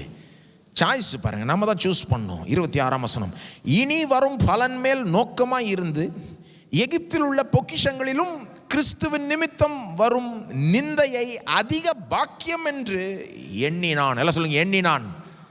கணக்கு போட்டு இதுதான் இதை விட பெட்டர்னு ஒரு முடிவுக்கு வந்துட்டார். அப்படி சிந்தித்தார், எண்ணினார், திங்கிங். எகிப்தில் உள்ள பொக்கிஷங்களிலும் கிறிஸ்துவின் நிமித்தம் வரும் நிந்தையை அதிக பாக்கியம் என்று எண்ணினான். பாவ சந்தோஷங்களை விட தேவ ஜனங்களோட துன்பத்தை அனுபவிப்பதே அவர் பெட்டர் என்று தெரிந்து கொண்டார். எப்படி அங்கே வருது பாருங்க 26ஆம் வசனத்தில், இனி வரும் பலன் மேல் நோக்கமாயிருந்து. எல்லாம் சொல்லுங்க, இனி வரும் பலன் மேல் நோக்கமாயிருந்து. அப்போ மோசே ஏன் அப்படி ஒரு சாய்ஸ் எடுத்தாரு? அரண்மனையில் இருந்தால் எல்லா ஐஸ்வர்யம் இருக்குது, செல்வம் இருக்குது, ராஜா வாழ்க்கை வாழலாம். இல்லைன்னா போய் ஒரு அடிமை ஜன கூட்டத்தோடு சேர்ந்துக்கிட்டு ஒன்றும் இல்லாத ஜனங்களோட சேர்ந்துக்கலாம். ஏன்னா அந்த நேரத்தில் அவங்கள்ட்ட ஒன்றுமே இல்லை, அடிமைகளாக இருந்தாங்க, எந்த உரிமையும் கிடையாது. எப்படி இவங்கள போய் சூஸ் பண்ணார்? இந்த மாதிரி வாழ்க்கை எப்படி சூஸ் பண்ணார்னா, அவர் பார்த்தாரு எப்போவுமே இவங்க அடிமைகளாக இருக்க மாட்டாங்க, தேவன் அவளை விடுவிப்பார், இனி வரும் பலன் மேல் நோக்கமாய் இருந்து. இதெல்லாம் மாறிடும், இப்போ பார்க்குற மாதிரி இருக்காது. இந்த வழியில் போனால் ஆமாம் இப்போ ஏதோ பாவ சந்தோஷம் இருக்கும், உபத்திரவத்தை அவாய்ட் பண்ணிக்கலாம். ஆனால் ஆக்சுவலாக இந்த வழியில் போனால் தான் பெரிய அழிவு, பெரிய உபத்திரம், கடைசியில் நித்திய உபத்திரம். இந்த வழியில் போனால், தேவனுடைய வழியில் போனால் கொஞ்ச நேரம் கொஞ்சம் கஷ்டமாக இருக்கலாம், ஆனால் பெரிய பலன் வரப்போகுது. இனி வரும் பலன் மேல் நோக்கமாக இருந்து கணக்கு போட்டார். கரெக்டாக நீங்கள் கணக்கு போடுறீங்களா? சில நேரம் நம்ம கரெக்டாக கணக்கு போடுறது இல்லை பாருங்கள். நம்ம வெறும் இப்போ டெம்பரரி இதையே பார்த்துட்டு சூஸ் பண்ணிடுறோம். 27ஆம் வசனம், விசுவாசத்தினாலே அவன் தரிசனமானவரை தரிசிக்கிறது போல உறுதியாய் இருந்து ராஜாவின் கோபத்துக்கு பயப்படாமல் எகிப்தை விட்டு போனான். அப்போ திங்கிங் மாறணும். திங்கிங் மாறிச்சுன்னா பாருங்க, விசுவாசமும் வந்துடும். Right thinking leads to right believing, leads to right living. சரியா சிந்திச்சா சரியா விசுவாசிப்போம், சரியா வாழ்வோம். சரியா சிந்திக்காதனால சரியா விசுவாசிக்கிறது இல்லை. இங்க பாருங்க, விசுவாசத்தினாலே மோசே எப்படி செய்தார்னு வருது. விசுவாசத்தினாலே மோசே எப்படி செய்தார், எல்லாம் சொல்லுங்க, விசுவாசத்தினாலே. அப்போ உண்மையான விசுவாசம் இருக்குமானால் நம்ம கரெக்டான சாய்ஸை எடுப்போம் வாழ்க்கையில, இயேசுவை போல வாழுவோம். பாருங்க, நாம காம்ப்ரமைஸ் பண்றோமா இல்லையான்றதுல தான் நம்முடைய உண்மையான விசுவாசம் வெளிப்படுது. நாம சொல்லிக்கலாம், நான் நம்புறேன் கிறிஸ்துவனுடைய வழி தான் பெஸ்ட் வழி அப்படின்னு சொல்லிக்கலாம் நம்ம. ஆனா நம்ம வாழ்க்கை என்னத்தை வெளிப்படுத்துது? நம்ம உண்மையிலே நம்புறோமா கிறிஸ்துவுடைய வழி தான் பெஸ்ட் வழின்னு, இயேசுவை போல இருக்கிறது தான் பெஸ்ட்னு உண்மையிலே நம்புறோமா? அது நம்முடைய வாழ்க்கையை வெளிப்படுத்துது. பாருங்க, நம்ம உண்மையிலே நம்புறோமா தேவன் ஒருவேளை பாடுபட்டு ஏதாவது இழந்தா கூட, அவருக்குன்னு வாழ்றதுனால ஏதோ பாடு நம்ம இழக்க நேரிட்டா கூட அவர் நம்மளை காம்பன்சேட் பண்ணுவாரா இல்லையா? இயேசுவே சொன்னார், மார்க் 10:28-30, என் நிமித்தமாய் சுவிசேஷத்து நிமித்தமாய் ஒருவன் வீட்டையோ நிலத்தையோ குடும்பத்தையோ இழப்பானால் அவனுக்கு இம்மையிலும் மறுமையிலும் 100 நான் திரும்ப இழந்ததை தருவேன் சொன்னார் இல்லையா? அப்போ அதெல்லாம் சும்மா பேச்சு, அதெல்லாம் நம்புறோமா நாம? ஏன் அதெல்லாம் சொல்றாரு? என்ன சொல்றாரு? நீ எனக்காக வாழ, ஒருவேளை நீ ஏதாவது எனக்காக வாழ்றதுனால இழக்க நேரிட்டா கூட நான் காம்பன்சேட் பண்றேன், உனக்கு 100 தரேன். நான் அந்த இழப்பையே நீ ஃபீல் பண்ணாத அளவுக்கு நான் உன்னை ஆசீர்வதிக்கிறேன். அப்போ இதெல்லாம் நம்ம நம்புறோமா இல்லையா என்பதை நம்முடைய வாழ்க்கை தான் வெளிப்படுத்துது. நம்புறோன்னு சொல்லிக்கலாம், பாவம் மோசமானது, நீதி நல்லது என்பதை உண்மையிலே நம்புறோமா? தேவனுக்காக வாழ்றது, கிறிஸ்துவுக்காக வாழ்றது உண்மையிலே ஒர்த்து, என்ன சாக்ரிஃபைஸ் பண்ண வேண்டியதாக இருந்தாலும் பரவாயில்ல ஒர்த்து தான் அப்படின்றத உண்மையிலே நம்புறோமா? நம்ம வாழ்க்கை தான் அது வெளிப்படுத்துது. ஆனால் கஷ்டம்தான் இல்லையா? காம்ப்ரமைஸ் பண்ணாமல் வாழ்றது கஷ்டம்தான். பாருங்க, அதுக்கு ஒரு தைரியம் வேணும். இயேசுவுக்கு பாருங்க, திங்கிங் சரியா இருக்கு, விசுவாசம் உண்மையிலே இருக்குது, தைரியம். சிலருக்கு இயேசுவை பார்க்குறப்போ வீக்காக தெரிகிறார் அவர். ஏன்னா அப்படியே சிலுவைக்கு போய் அவனை அரெஸ்ட் பண்ண விட்டுறாரு, அவன் அடிக்க இவர் அடிக்கலை, அப்படியே அப்பாவி மாதிரி அங்கே தொங்குறது போல தெரியுது, வீக்காக இருக்கிறது போல தெரிகிறார். இல்லை, இயேசுக்கிட்ட தான் உண்மையான தைரியம் உண்டு. உண்மையான தைரியம் என்னங்க? உண்மையான வீராப்புன்னு என்னங்க? சும்மா நம்மளை ஒருத்தன் அடிச்சிட்டான்னு போய் நம்ம திரும்ப அடிக்கிறது அது பெரிய வீராப்பு கிடையாது. அவன் கை வாங்கினா நான் சும்மா இல்லாமல் நான், அது என்ன பெரிய வீராப்பா? இது உலக புத்தி. அது உண்மையான வீராப்பு என்னன்னா, உண்மையான தைரியம் என்னன்னா, என்ன நடந்தாலும் உயிரே போனா கூட பரவாயில்ல, நான் கிறிஸ்துவுக்காக தான் வாழுவேன், நீதியை தான் செய்வேன், மற்றவர்களுக்காகவே வாழுவேன். போ, எனக்கு யாரை கண்டும் பயம் இல்லை, தேவனை பிரியப்படுத்தினா போதும், எனக்கு மனுஷனை கண்டு பயம் கிடையாது. அதுதான் உண்மையான வீராப்பு, உண்மையான தைரியம். பாருங்க, கிறிஸ்தவ வாழ்க்கையை வாழ்கிறதுக்கு ஒரு தைரியம் வேணும், அதுக்கு ஒரு விசுவாசம் வேணும். கடவுளை பிரியப்படுத்துகிறோமான்றதை ரொம்ப அதிகமாக நம்ம சிந்திச்சு பார்க்கணும் இல்லையா? கிறிஸ்தவ வாழ்க்கை ஒரு விதத்தில் இட் இஸ் அ போரிங் வாழ்க்கையே கிடையாது. நீங்கள் உண்மையிலே கடவுள் சொல்கிறத செஞ்சீங்கன்னா கொஞ்சம் ரிஸ்கி, அது கொஞ்சம் ரிஸ்க் இருக்குது. சிலர் நினச்சிக்கிறாங்க வாழ்க்கைனா ரிஸ்கே இருக்கக்கூடாது, போய் குவைட்டாக போயிட்டு வந்துடணும். அதான் நான் சொன்னது, அது பரலோகத்தில் போகிறப்போ ரிஸ்கே இருக்காது, வரும் அந்த மாதிரி ஒரு நாள், பயப்படாதீங்க. ஆனால் இப்போது அப்படி ஒரு வாழ்க்கை இருக்குதுன்னு நினச்சிங்கன்னா நீங்கள் ஏமாந்துருவீங்க. எப்படி போனாலும் ரிஸ்க் இருக்குது. நீங்கள் தேவனை பின்பற்றலைன்னா, இயேசுவை பின்பற்றலைன்னா இதை விட பெரிய ரிஸ்க் இருக்குது. ஆனால் தேவனை பின்பற்ற வேண்டிய விதத்தில் பின்பற்றினீங்கன்னா சில நேரம் அவர் ரிஸ்கியாக தான் செய்ய சொல்லுவார். அவரை நம்பி செய்யணும். எக்ஸைட்டிங்காக இருக்கும் கிறிஸ்தவ வாழ்க்கை. எப்படி இருக்கும்? எக்ஸைட்டிங். போரிங்காக இருக்காது, எக்ஸைட்டிங்காக இருக்கும். ரெடியாக நீங்கள் வாழ்கிறதுக்கு இயேசுவை போல் வாழ்ந்தால் எக்ஸைட்டிங்காக இருக்குங்க. அப்போது இது கஷ்டன்றது எனக்கு புரியுது. ஆனால் நம்ம திங்கிங்கை மாற்றுவோமானால், நமக்கு அந்த உண்மையான விசுவாசம் இருக்குமானால், உண்மையான கிறிஸ்தவ தைரியத்தோடு செயல்படுவோமானால் நம்ம இயேசுவை போல் இருக்கலாம். ஆனால் கஷ்டம். இதுக்கு சொல்யூஷன் என்னங்க? சிம்பிளாக சொல்கிற சொல்யூஷன் என்னதுன்னா, சரி இயேசுவை போல் இருக்க விரும்புகிறோம், ஆனால் இல்லை கஷ்டமாக இருக்குது, காம்ப்ரமைஸ் பண்ணாமல் வாழ விரும்புகிறோம், ஆனால் கஷ்டமாக இருக்குது. சொல்யூஷன் என்ன? இயேசுவையே பார்த்துக்கிட்டு இருங்க. இயேசுவையே பார்த்துக்கிட்டு இருங்க.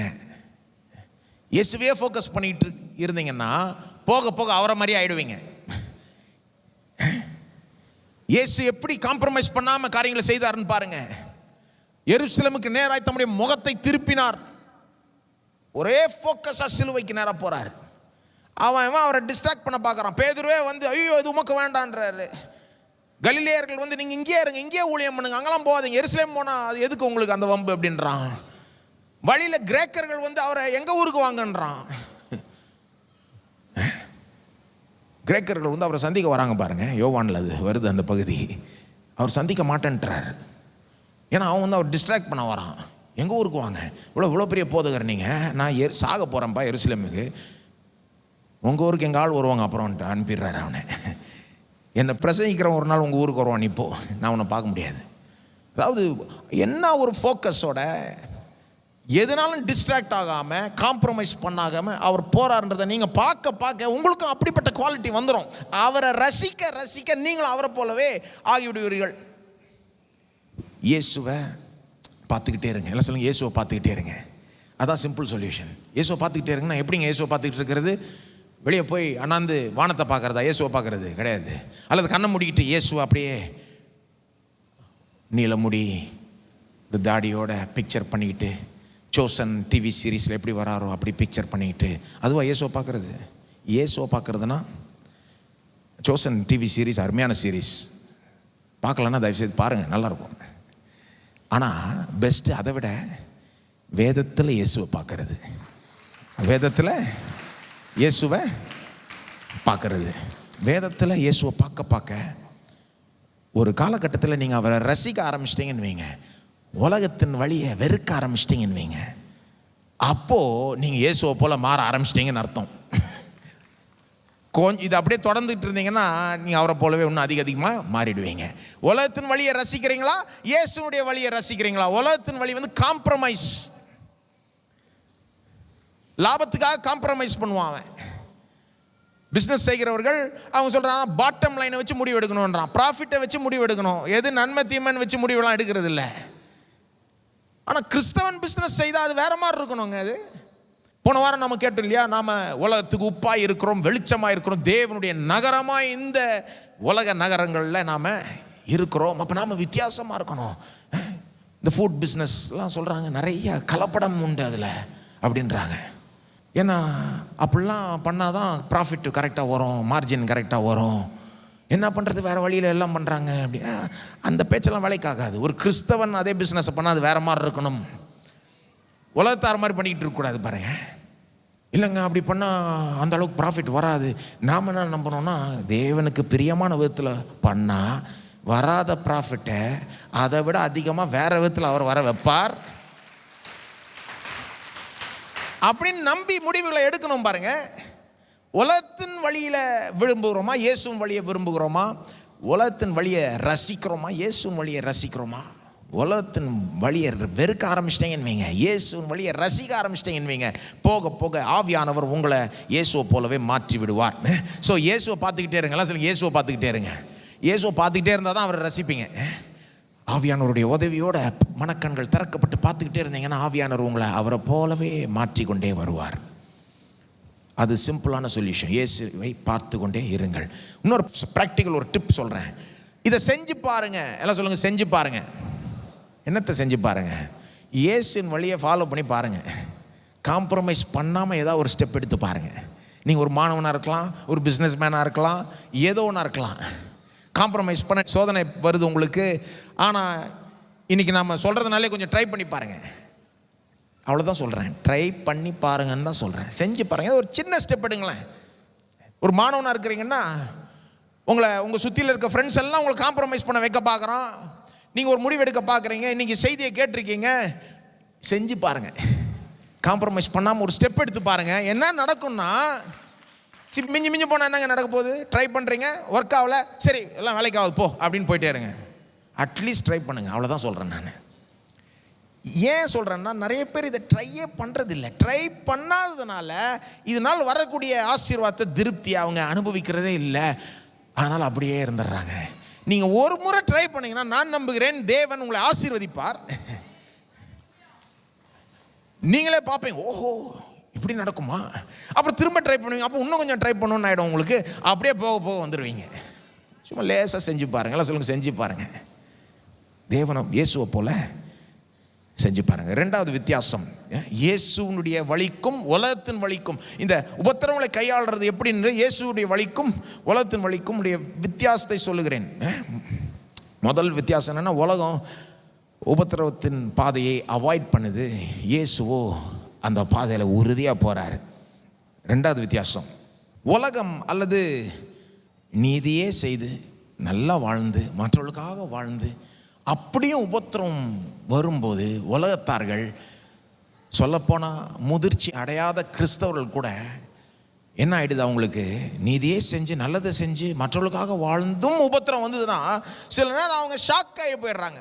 அப்படியே அதிர்ச்சியாகி ஆச்சரியப்பட்டு, எப்படி இது எனக்கு நடக்கலாம், நான் நல்லா தானே வாழ்ந்தேன், எல்லாம் கரெக்டாக தானே செஞ்சேன், நான் மற்றவர்களுக்காக தானே உதவி செஞ்சேன், எப்படி எனக்கு இப்படி நடக்கலாம், எப்படி தேவன் இதை அனுமதிச்சார் அப்படின்னு தேவன் மேலே ஒரு கசப்பு வந்து அவங்க விசுவாசமே அசைக்கப்பட்டு போகுது. இது உலகத்தின் வழி. வெறும் உலகத்தின் வழி மட்டும் இல்லை, முதிர்ச்சி அடையாத கிறிஸ்தவர்களுடைய வழி. உண்மைதானே? ஒரு கிறிஸ்தவனே எடுத்துக்கோங்க, ஒரு உண்மையான கிறிஸ்தவன் கூட எடுத்துக்கோங்க, ஆனால் முதிர்ச்சி இல்லாத கிறிஸ்தவன். ஏன் அப்படி சொல்கிறேன்னா, அவங்க பாருங்கள், நல்ல கிறிஸ்தவன், உண்மையான கிறிஸ்தவன், ஆனால் முதிர்ச்சி இல்லாத கிறிஸ்தவன். அவங்க வந்து கிறிஸ்துவுக்காகவே வாழ பார்க்குறாங்க, முடிஞ்ச அளவுக்கு கிறிஸ்துக்காக வாழ்கிறாங்க, முடிஞ்ச அளவுக்கு நீதியை செய்கிறாங்க, பாவத்தை அவாய்ட் பண்ணுறாங்க, முடிஞ்ச அளவுக்கு மற்றவர்களுக்கு நல்லதை செய்ய பார்க்குறாங்க, மற்றவர்களுக்காக எந்திரிச்சு ஒவ்வொரு நாளும் குடும்பத்துக்காக வாழ்கிறாங்க, சமுதாயத்துக்காக வாழ்கிறாங்க, எவ்வளோ நன்மை செய்கிறாங்க. நல்ல ஒரு கிறிஸ்தவ வாழ்க்கையை வாழ்ந்துட்டு வர்றப்போ திடீர்னு ஒரு கஷ்டம் வருதுன்னு வைங்க. அது என்ன விதமான கஷ்டமாகனா இருக்கலாம், சிலுவை போன்ற பாடாக இருக்கலாம், அல்லது வேற ஒரு கஷ்டமாக கூட இருக்கலாம். என்ன ஒரு இப்போ நான் சொல்கிறது வந்து எல்லாத்துக்குமே பொருந்தும், இது எல்லா விதமான கஷ்டங்களுக்கும் பொருந்தும். இது நல்லா வாழ்ந்துட்டு வர்றப்போ ஒரு கஷ்டம் வருது, ஒரு பாடுன்னு வருது, ஒரு உபத்திரம் வர்றப்போ சில நேரம் எப்படி ஆயிடுறாங்க, ஷாக் ஆயிடுறாங்க. எப்படி இது நடந்திருக்கலாம், எனக்கு நான் தப்பே செய்யலையே, எப்படி நடந்திருக்கலாம், எப்படி தேவன் இதை அனுமதிச்சார் அப்படின்னு ஷாக் ஆகி போய் தேவன் பேரில் இருக்கிற அந்த விசுவாசமே அசைக்கப்பட்டு ஒரு மாதிரி ஆயிடுறாங்க. அது உலகத்தின் வழி, முதிர்ச்சி இல்லாத கிறிஸ்தவர்களுடைய வழி. இயேசுனுடைய வழி வேற. எல்லாரை விட இயேசு தான் கடவுளுக்காகவே வாழ்ந்தார், எல்லாரை விட இயேசு தான் பாவம் செய்யாமல் நீதியே செஞ்சார், எல்லாரை விட இயேசு தான் தனக்காக வாழாமல் மற்றவர்களுக்காகவே வாழ்ந்தார். ஒவ்வொரு நாளும் எந்திரிச்சு நாளெல்லாம் மற்றவர்களுக்காக ஊழியம் செய்தார், போதிச்சார், அற்புதம் செஞ்சார். சில நேரம் தூக்கத்தெல்லாம் கூட சாக்ரிஃபைஸ் பண்ணிக்கிட்டு அப்படியே போயிட்டே இருந்தார் பாருங்க. ஆனால் அவருக்கு இந்த சிலுவை உபத்திரவம் வந்தது, சிலுவை பாடுகள் வந்தது. ஆனால் அவர் என்னன்னு சொல்லலை, எனக்கு எப்படி இப்படி நடக்கலான்னு கேள்வி எழுப்பினார். அவர் தேவன் மேலே கசப்படைந்து எனக்கு எப்படி இப்படி நடக்கலாம், பர்ஃபெக்டாக தானே நான் செஞ்சேன், நல்லா தானே வாழ்ந்தேன், எனக்கு எப்படி இப்படி நடக்கலாம் அப்படின்னு கன்ஃபியூஸ் ஆகி ஷாக் ஆகி விசுவாசமே அசைக்கப்பட்டதா?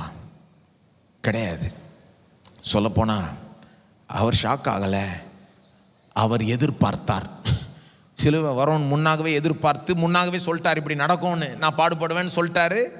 அதை புரிஞ்சுக்கிட்டாரு, புரிஞ்சிக்க வேண்டிய விதத்தில் புரிஞ்சுக்கிட்டாரு, விசுவாசத்தில் நல்ல உறுதியாக இருந்தார். அதான் இயேசுனுடைய வழி. பாருங்க, இதை இப்படி கான்ட்ராஸ்ட் பண்ணுறேன் இல்லைனா, இயேசுனுடைய வழிக்கும் பேதுருனுடைய வழிக்கும் வித்தியாசம்.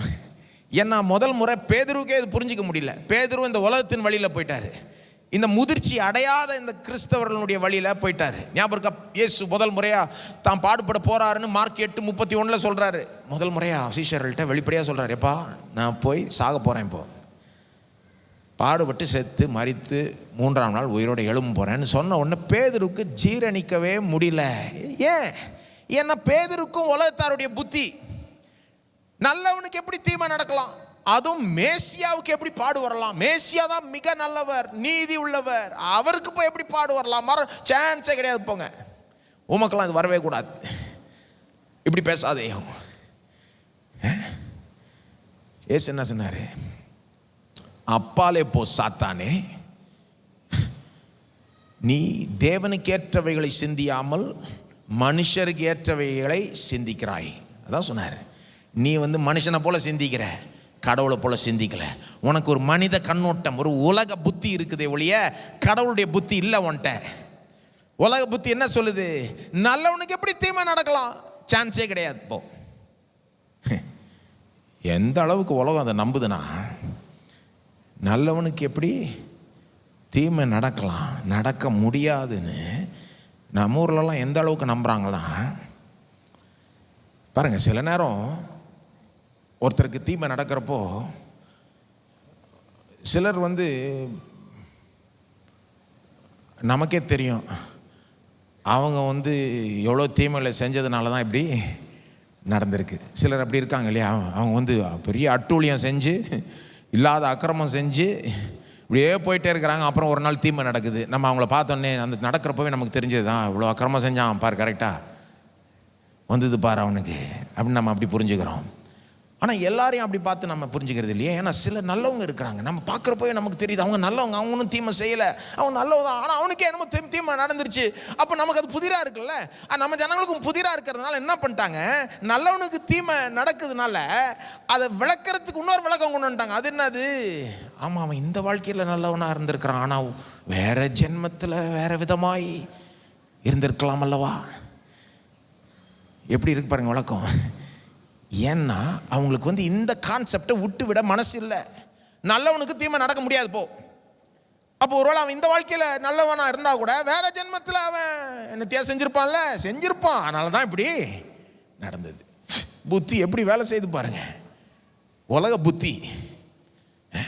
பேதுருக்கும் அந்த புத்தி இருந்ததுன்னு சொல்ல, கொஞ்சம் அந்த மாதிரி ஒரு புத்தி.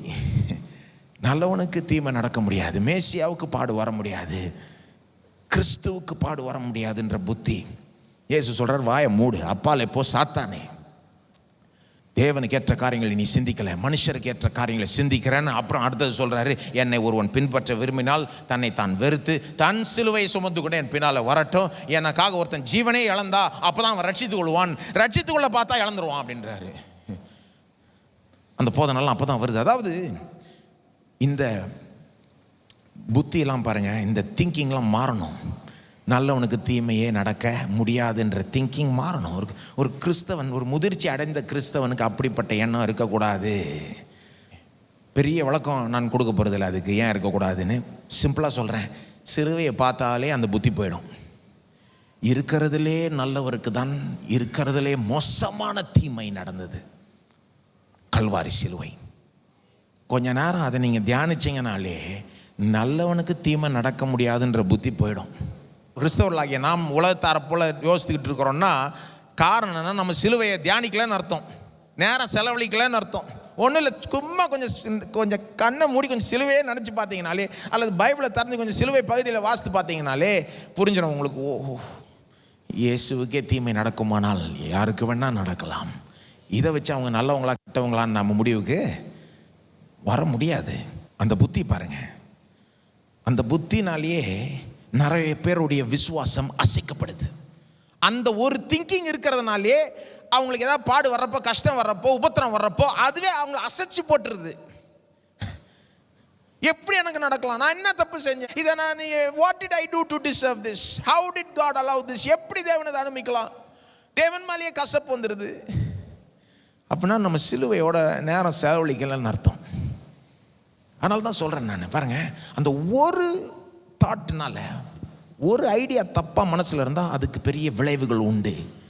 நல்லவனுக்கு தீமையே நடக்க முடியாதுன்னு நினச்சிங்கன்னா அதுவே உங்கள் விசுவாசத்தை அசைக்க விட முடியும். ஆனால் நீங்கள் இயேசுவை பார்த்தீங்கன்னா, ஐயோ இருக்கிறதில்லே நல்லவர், அவருக்கே சிலுவை வருமானால், அப்போ அப்படிலாம் நம்ம சிந்திக்கக்கூடாது.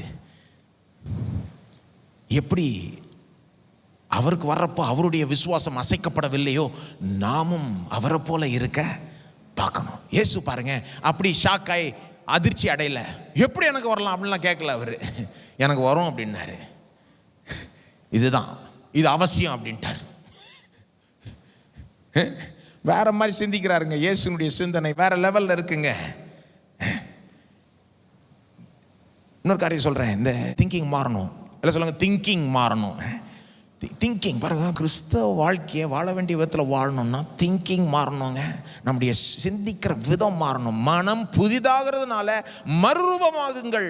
ரோமர் 12:2. உலகத்தார மாதிரி சிந்திச்சிட்டு இருந்தா அப்போ உலகத்தார மாதிரி தான் விசுவாசம் அசைக்கப்படும், கான்ஃபிடன்ஸ்லாம் அசைக்கப்படும். பிரச்சனை வர்றப்போ அப்படியே நம்ம ஆடிக்கிட்டு இருப்போம், நம்ம ஒரு உறுதியாக நிற்க முடியாமல் ஆயிடுவோம். திங்கிங்கில், சிந்தையில், எண்ணங்களில் இன்னொரு காரியம் சொல்கிறேன். பாடுக்கும் தேவனுக்கும் உள்ள தொடர்பு என்ன என்ன இல்லை என்பதை கரெக்டாக புரிஞ்சுக்கணும். பாடுகளுக்கும் தேவனுக்கும் இடையே தொடர்பு என்னது என்னது இல்லை என்பதை கரெக்டாக புரிஞ்சு. You have to be able to relate suffering and God in the right way. அதாவது இப்படி சொல்கிறேன், சில சிம்பிளான சத்தியங்களை இந்த பாடுகளோட எப்படி அதை தொடர்படுத்தி கரெக்டாக புரிஞ்சுக்கணும். உதாரணத்துக்கு சிம்பிளான ஒரு சத்தியம் சொல்கிறேன். கர்த்தர் நல்லவர். எல்லாம் சொல்லுங்க, கர்த்தர் நல்லவர். நம்புறீங்களா? கர்த்தர் நல்லவர். ஒரு சின்ன பிள்ளைக்கு கூட நம்ம சொல்லித்தரோம் இல்லையா, கர்த்தர் நல்லவர். ஆனால் சின்ன பிள்ளை அதை ஒரு லெவலில் புரிஞ்சு வச்சுருக்கோம். ஆனால் கிறிஸ்தவர்களாக நீங்கள் வளர்கிறப்போ அதை நீங்கள் கொஞ்சம் வேறு லெவலில் புரிஞ்சுக்கணும். கர்த்தர் நல்லவர், ஆனால் அப்போ தீமை நடக்குது, பாடு நடக்குது, அப்படி எப்படி புரிஞ்சுக்கிறது? கர்த்தர் நல்லவர், அவர் எந்த பாடுக்கும் காரணர் அல்ல, எந்த தீமைக்கும் காரணர் அல்ல. தீமை வர்றப்போ, பாடு வர்றப்போ கூட அவர் நல்லவராய்தான் இருக்கிறார்.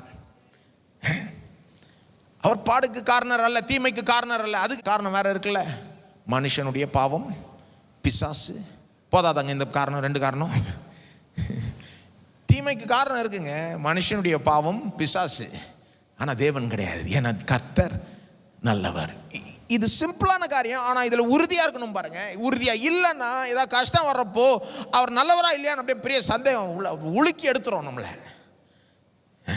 சிம்பிளான காரியங்களை குறித்து பாருங்க, எங்கள் அப்பா கர்த்தர் நல்லவர்ன்ற தலைப்பில் இவ்வளோ வாரங்கள் போதிச்சாங்க. அதெல்லாம் நீங்கள் கேட்கலாம். கேட்க கேட்க உங்களுக்கு அந்த சத்தியத்தில் உறுதியாக இருப்பீங்க. அப்போ கஷ்டம் வந்தாலும் உங்கள் விசுவாசத்தை அசைக்க முடியாது. இன்னொரு சிம்பிளான சத்தியம் சொல்கிறேன். கர்த்தர் ஆளுகிறார். எல்லாம் சொல்லுங்க, கர்த்தர் ஆளுகிறார். அல்லது ஆங்கிலத்தில் சொல்கிறாங்க God is sovereign. கர்த்தர் ஆளுகிறார்னா சகலத்தையும் ஆளுகிறார். கர்த்தர் சகலத்தையும் ஆளுகிறார். அதுவும் உண்மைதான். தேவன் சிங்காசனத்தில் வீற்று ஆளுகிறார். அது ஒரு சின்ன பிள்ளை கூட தெரியும். ஆனால் நாம் இந்த பாடோடையும் சம்மந்தப்படுத்தி புரிஞ்சுக்கணும். அப்போ தேவன் சிங்காசனத்தில் வீற்று ஆளுகிறார்னா சில நேரம் தீமை நடக்குது, பாடுகள் வருது, உபத்திரவங்கள் வருது. அப்போ அதை எப்படி புரிஞ்சுக்கணும்? அவர் ஏதோ ஒரு டிபார்ட்மெண்ட்டில் ஆள்றாரு, அவர் ஆளாத டிபார்ட்மெண்ட்டில் தீமெல்லாம் வந்துக்கிட்டு இருக்குதா? ஏதோ அவர் ஜூரிஸ்டிக்ஷன் கிடையாது, அது எங்கேயோ நடந்துக்கிட்டு இருக்காருனால தான் அவரால் ஒன்றும் பண்ண முடியல. அவர் சகலத்தையும் ஆளுகிறார்னா தீமையும் கூட ஆளுகிறார். தீமைக்கு காரணர் அல்ல, ஆனால் தீமையை ஆளுகிற தேவன் அவர். அவர் தீமையை ஆளுகிறபடினால்தான் தீமையை நன்மையாய் திருப்பக்கூடியவர். தீமையை ஆளுகிறார். பாருங்க, கர்த்தர் நல்லவர்னா நம்ம அதை வீக்காக புரிஞ்சுக்கூடாது. நாம் நல்லவர்கள் மாதிரி கர்த்தரும் நல்லவர், நல்ல மனசு அவருக்கு, ஸ்வீட்டாக இருப்பார், கைண்டாக இருப்பார். நாமளும் தான் ஸ்வீட்டாக இருக்கிறோம், கைண்டாக இருக்கிறோம், நல்லா அப்படிலாம் இருக்கிறோம். ஆனால் நாம் என்ன சிங்காசனத்தில் வீட்டு ஆளுகிறோம்? கிடையாது.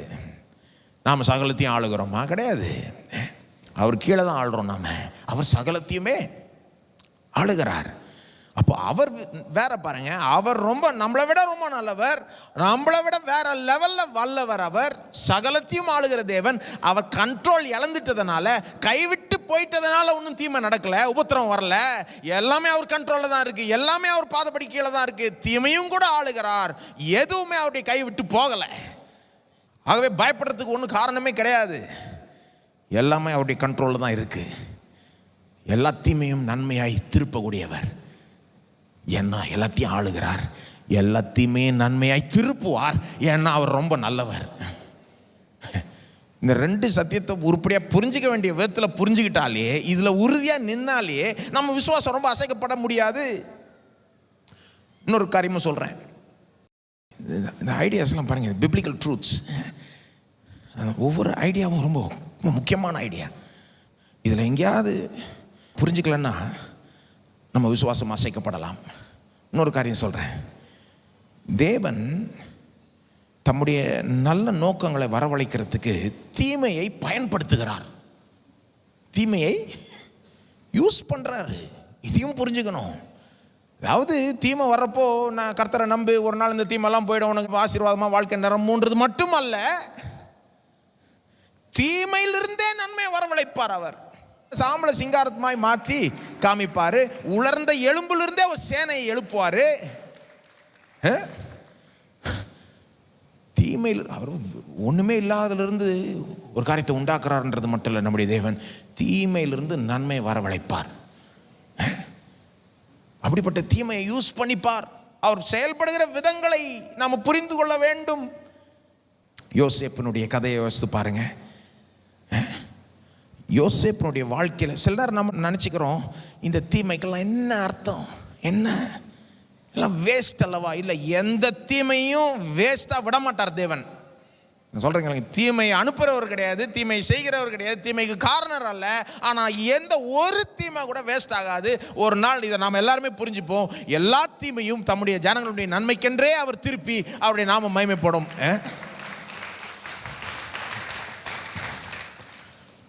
இதை நீங்கள் உண்மையிலே நம்பினீங்கன்னா உபத்திரவங்களை எப்படி பார்ப்பீங்க? ஏதோ ஒரு கஷ்டம் வந்தாலே இதுலேருந்து என்ன நன்மை கொண்டு வர வைப்பார், இப்போ இதுலேருந்து என்ன நன்மையை வரவழைப்பார் தேவன் அப்படின்னு உங்கள் மனசு அந்த கேள்வி எப்போவுமே எழுப்பிட்டே இருக்கணும். உங்களுக்கு ஒரு கஷ்டம் வந்தாலே கிறிஸ்தவ புத்தி என்ன திரும்ப சொல்லணும்? இப்போ இதிலிருந்து என்ன நன்மையை தேவன் வரவழைக்க போகிறாரோ.